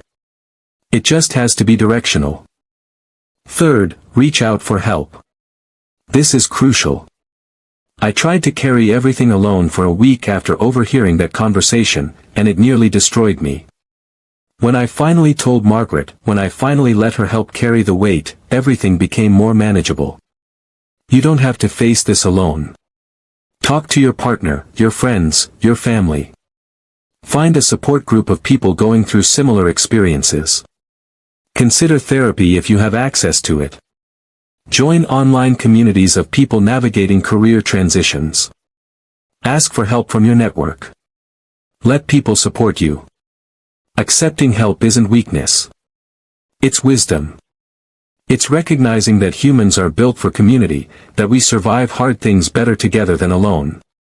Fourth, question the stories you've been told about work and security and loyalty. I believed that if I worked hard and stayed loyal, my employer would take care of me. That belief was false, and holding on to it made the job loss more traumatic because it felt like a betrayal. But corporations aren't designed to be loyal. They're designed to maximize value for shareholders. Employees are assets when they're profitable and liabilities when they're not. That's not evil, it's just economics. Understanding this doesn't mean becoming cynical or giving minimal effort. It means being realistic about the transactional nature of employment. You provide value, they provide compensation. When that exchange no longer serves one party, it ends. That's normal and doesn't reflect on your worth as a person. The security you thought came from loyalty to an employer actually comes from skills and adaptability and networks and financial reserves and sense of self that transcends any job. Build that kind of security. Make yourself valuable in the marketplace, not just valuable to one employer. Fifth, consider whether what you're calling security is actually a cage. I thought my job at Henderson and Associates provided security, but it also trapped me in a lifestyle and identity that wasn't actually serving me well. I was stressed constantly, not present for my family, anxious about things outside my control. That's not security. That's just familiar suffering. Sometimes what we fear losing is actually holding us back from something better. I'm not saying job loss is always a blessing in disguise. For many people, it's genuinely catastrophic, especially when it comes with loss of health insurance or happens at a time when finding new employment is particularly difficult. But I am saying that the thing you're clinging to out of fear might not be as valuable as you think. Might not be worth the price you're paying to keep it. Might be preventing you from discovering alternatives you'd actually prefer if you knew they existed. Sixth, remember that your career is not your identity. This is perhaps the hardest lesson to internalize, especially for people who've invested decades in building professional reputations and identities. But you are more than your job title. More than your employer's name on your business card. More than your salary or your office location or your position in the organizational chart. You are a person with relationships and interests and values and capabilities that exist independent of your employment. When you lose a job, you haven't lost yourself. You've just lost one context in which you expressed yourself. You can find or create other contexts. Other ways to contribute and create value and find meaning. Your job is what you do. It's not who you are. The sooner you internalize that distinction, the less power job loss has to devastate you. Seventh, be open to paths you haven't considered. I never imagined myself as a consultant, teacher, author, nonprofit leader, or public speaker. Those weren't on my radar when I was focused on climbing the corporate ladder. But losing my job forced me to consider alternatives, and those alternatives turned out to be better fits for who I actually am and what I actually value. Don't be so committed to a particular vision of your career that you miss opportunities to build something different. Something that might serve you better. Something that might align more closely with your values and priorities and the life you actually want to live. Be willing to pivot. To try things that seem outside your comfort zone. To follow curiosity even when you're not sure where it leads. Some of the best things in my life came from saying yes to opportunities one initially wasn't sure about. Teaching. Writing. Public speaking. Nonprofit work. All of it emerged from being willing to try new things instead of just trying to replicate what I'd lost. 8. If you're in a position of power in an organization, if you're the manager or executive making decisions about other people's employment, please remember that you're dealing with human lives, not just spreadsheet numbers. Every position you eliminate is someone's source of security and identity and livelihood. That doesn't mean you can never make cuts. Sometimes they're genuinely necessary for organizational survival. But it means you should exhaust alternatives first. Fight harder for your people. Implement more humane processes. Provide generous severance and real support. Treat people with the dignity they deserve, even when you're ending their employment. And question whether the cuts are actually necessary or just the easiest way to hit short-term financial targets. Whether you're sacrificing long-term organizational health for short-term savings. Whether the human cost is worth the financial benefit. The decisions you make in boardrooms and conference rooms have ripple effects that extend far beyond what you see. They affect marriages, families, mental health, life trajectories. Make those decisions thoughtfully, with full awareness of their impact. And finally, 9th, know that transformation is possible at any age. I was 52 when I lost my job. Old enough that finding new employment was genuinely difficult, that age discrimination was a real barrier, that starting over felt impossible. But I did it anyway. I rebuilt my career and my life in ways that are actually better than what I had before. So if you're thinking, I'm too old to start over, I understand that feeling. I felt it too. But it's not true. You're not too old to learn new skills, try new things, build new paths. Age brings experience and wisdom and perspective that have genuine value, even if ageist hiring practices don't recognize it. Find contexts that value what you bring. Create your own opportunities if traditional employment isn't available. Prove to yourself that you're capable of more than you thought. I've seen people in their 50s, 60s, even 70s successfully navigate career transitions and build fulfilling next chapters. It's not easy, but it's possible. Don't let age become an excuse for giving up. These 9 lessons are what I've learned from 6 years of living through and beyond the worst professional crisis of my life. They're not universal truths that will apply to everyone in every situation. They're just what I learned from my specific experience, shared in the hope that some of it might be useful to others facing similar challenges. Your journey will be different from mine. Your circumstances, your resources, your personality, your opportunities, all of it will shape a unique path. But maybe knowing that someone else navigated these waters and came out okay will make your own navigation slightly less lonely. Maybe knowing that job loss doesn't have to be the end of your story will give you hope when hope feels impossible. That's why I've told this story in such detail. Not because my specific path is a model everyone should follow, but because the underlying message is universal. You are more resilient than you think. You are more valuable than any single employer's assessment. You are capable of rebuilding from loss in ways that surprise you. And sometimes, the thing that feels like destruction is actually clearing ground for something better to grow. I believe this not as abstract philosophy but as lived experience. I've been destroyed and rebuilt. I've faced my worst fears and survived them. I've lost what I thought was security and discovered real security comes from within. And I'm here, 6 years later, living a life that's more authentic, sustainable, and satisfying than the one I thought I was building during those 17 years at Henderson and Associates. The call that didn't end, the conversation I overheard that Tuesday afternoon 6 years ago, it changed everything. But not in the way I feared in that moment. It didn't end my life. It redirected it. Forced me onto a path I wouldn't have chosen but needed to walk. Led me to a destination I couldn't have imagined from where I was sitting in that cubicle, hearing my name spoken through Robert's half-open door.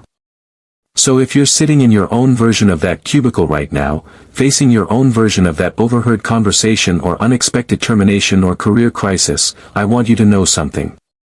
6 years from now, you'll look back on this moment and see it differently. Not as the end, but as a pivot point. Not as failure, but as transformation. Not as loss, but as liberation. You can't see that now. I couldn't see it either. But trust that future version of yourself who's made it through and is looking back with perspective you don't have yet. Trust that this is survivable. Trust that you're capable of more than you currently believe. Trust that the path forward exists, even when you can't see it.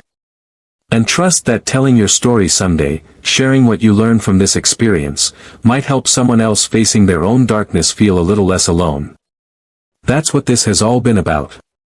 Taking my pain and my fear and my struggle and my eventual transformation, and turning it into something that might serve others. Using my mess as my message, as they say. If my story has helped even one person feel less alone, less hopeless, less defined by their job loss, then every hard moment of the past 6 years has been worth it. Every sleepless night, every moment of fear, every step of the painful rebuilding process, all of it gains meaning when it becomes part of a story that helps others survive their own stories. That's the gift hidden in trauma. The possibility that your worst experiences, properly processed and integrated, can become sources of wisdom and compassion and connection. Can become bridges that help others cross chasms they're facing. Can become light that guides others through darkness you've already navigated. I didn't choose this path. But having walked it, I'm committed to leaving markers for those who come behind me. To saying, this way is passable, and, you can survive this, and, there's something on the other side worth reaching. That's my final message. To those still employed, to those recently laid off, to those struggling in transition, to those rebuilding, to those on the other side looking back. We're all in this together, navigating a world where job security is increasingly illusory and career paths are rarely straight lines anymore. We need each other's stories, each other's wisdom, each other's hope. So share yours when you're ready. Tell the truth about the hard parts and the transformation that came from them. Be honest about the struggle and the survival. Help create a community where job loss isn't shameful, where career transition is normalized, where rebuilding is recognized as a strength rather than treated as a failure.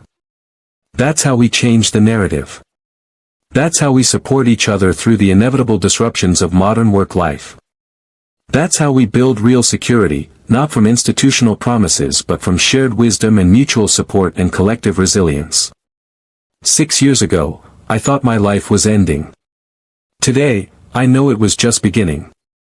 And if you're in that dark place right now, wondering if you'll survive, please hear this. You will. Not immediately, not easily, but eventually. You'll survive this. You'll rebuild. You'll discover strengths you didn't know you had. You'll build something that might be better than what you lost. You'll look back one day and see the path you walked with something approaching gratitude. Not grateful that it happened, but grateful for who you became because of it. That's my story. That's what I learned from the call that didn't end and the conversation that changed everything. That loss can be transformation. That breaking can lead to rebuilding. That the worst thing that happens to you doesn't have to be the end of your story. It can be the beginning of a better chapter, if you let it. Thank you for staying with me through this entire journey. For listening to the pain and the fear and the hope and the transformation. For being part of this community of people who understand that our worth transcends our employment status. Now go build your own next chapter, whatever form it takes. And when you're ready, share your story too. Because someone out there needs to hear that you survived. That you're okay. That there's hope on the other side of their current darkness. We're all in this together. Let's support each other through it.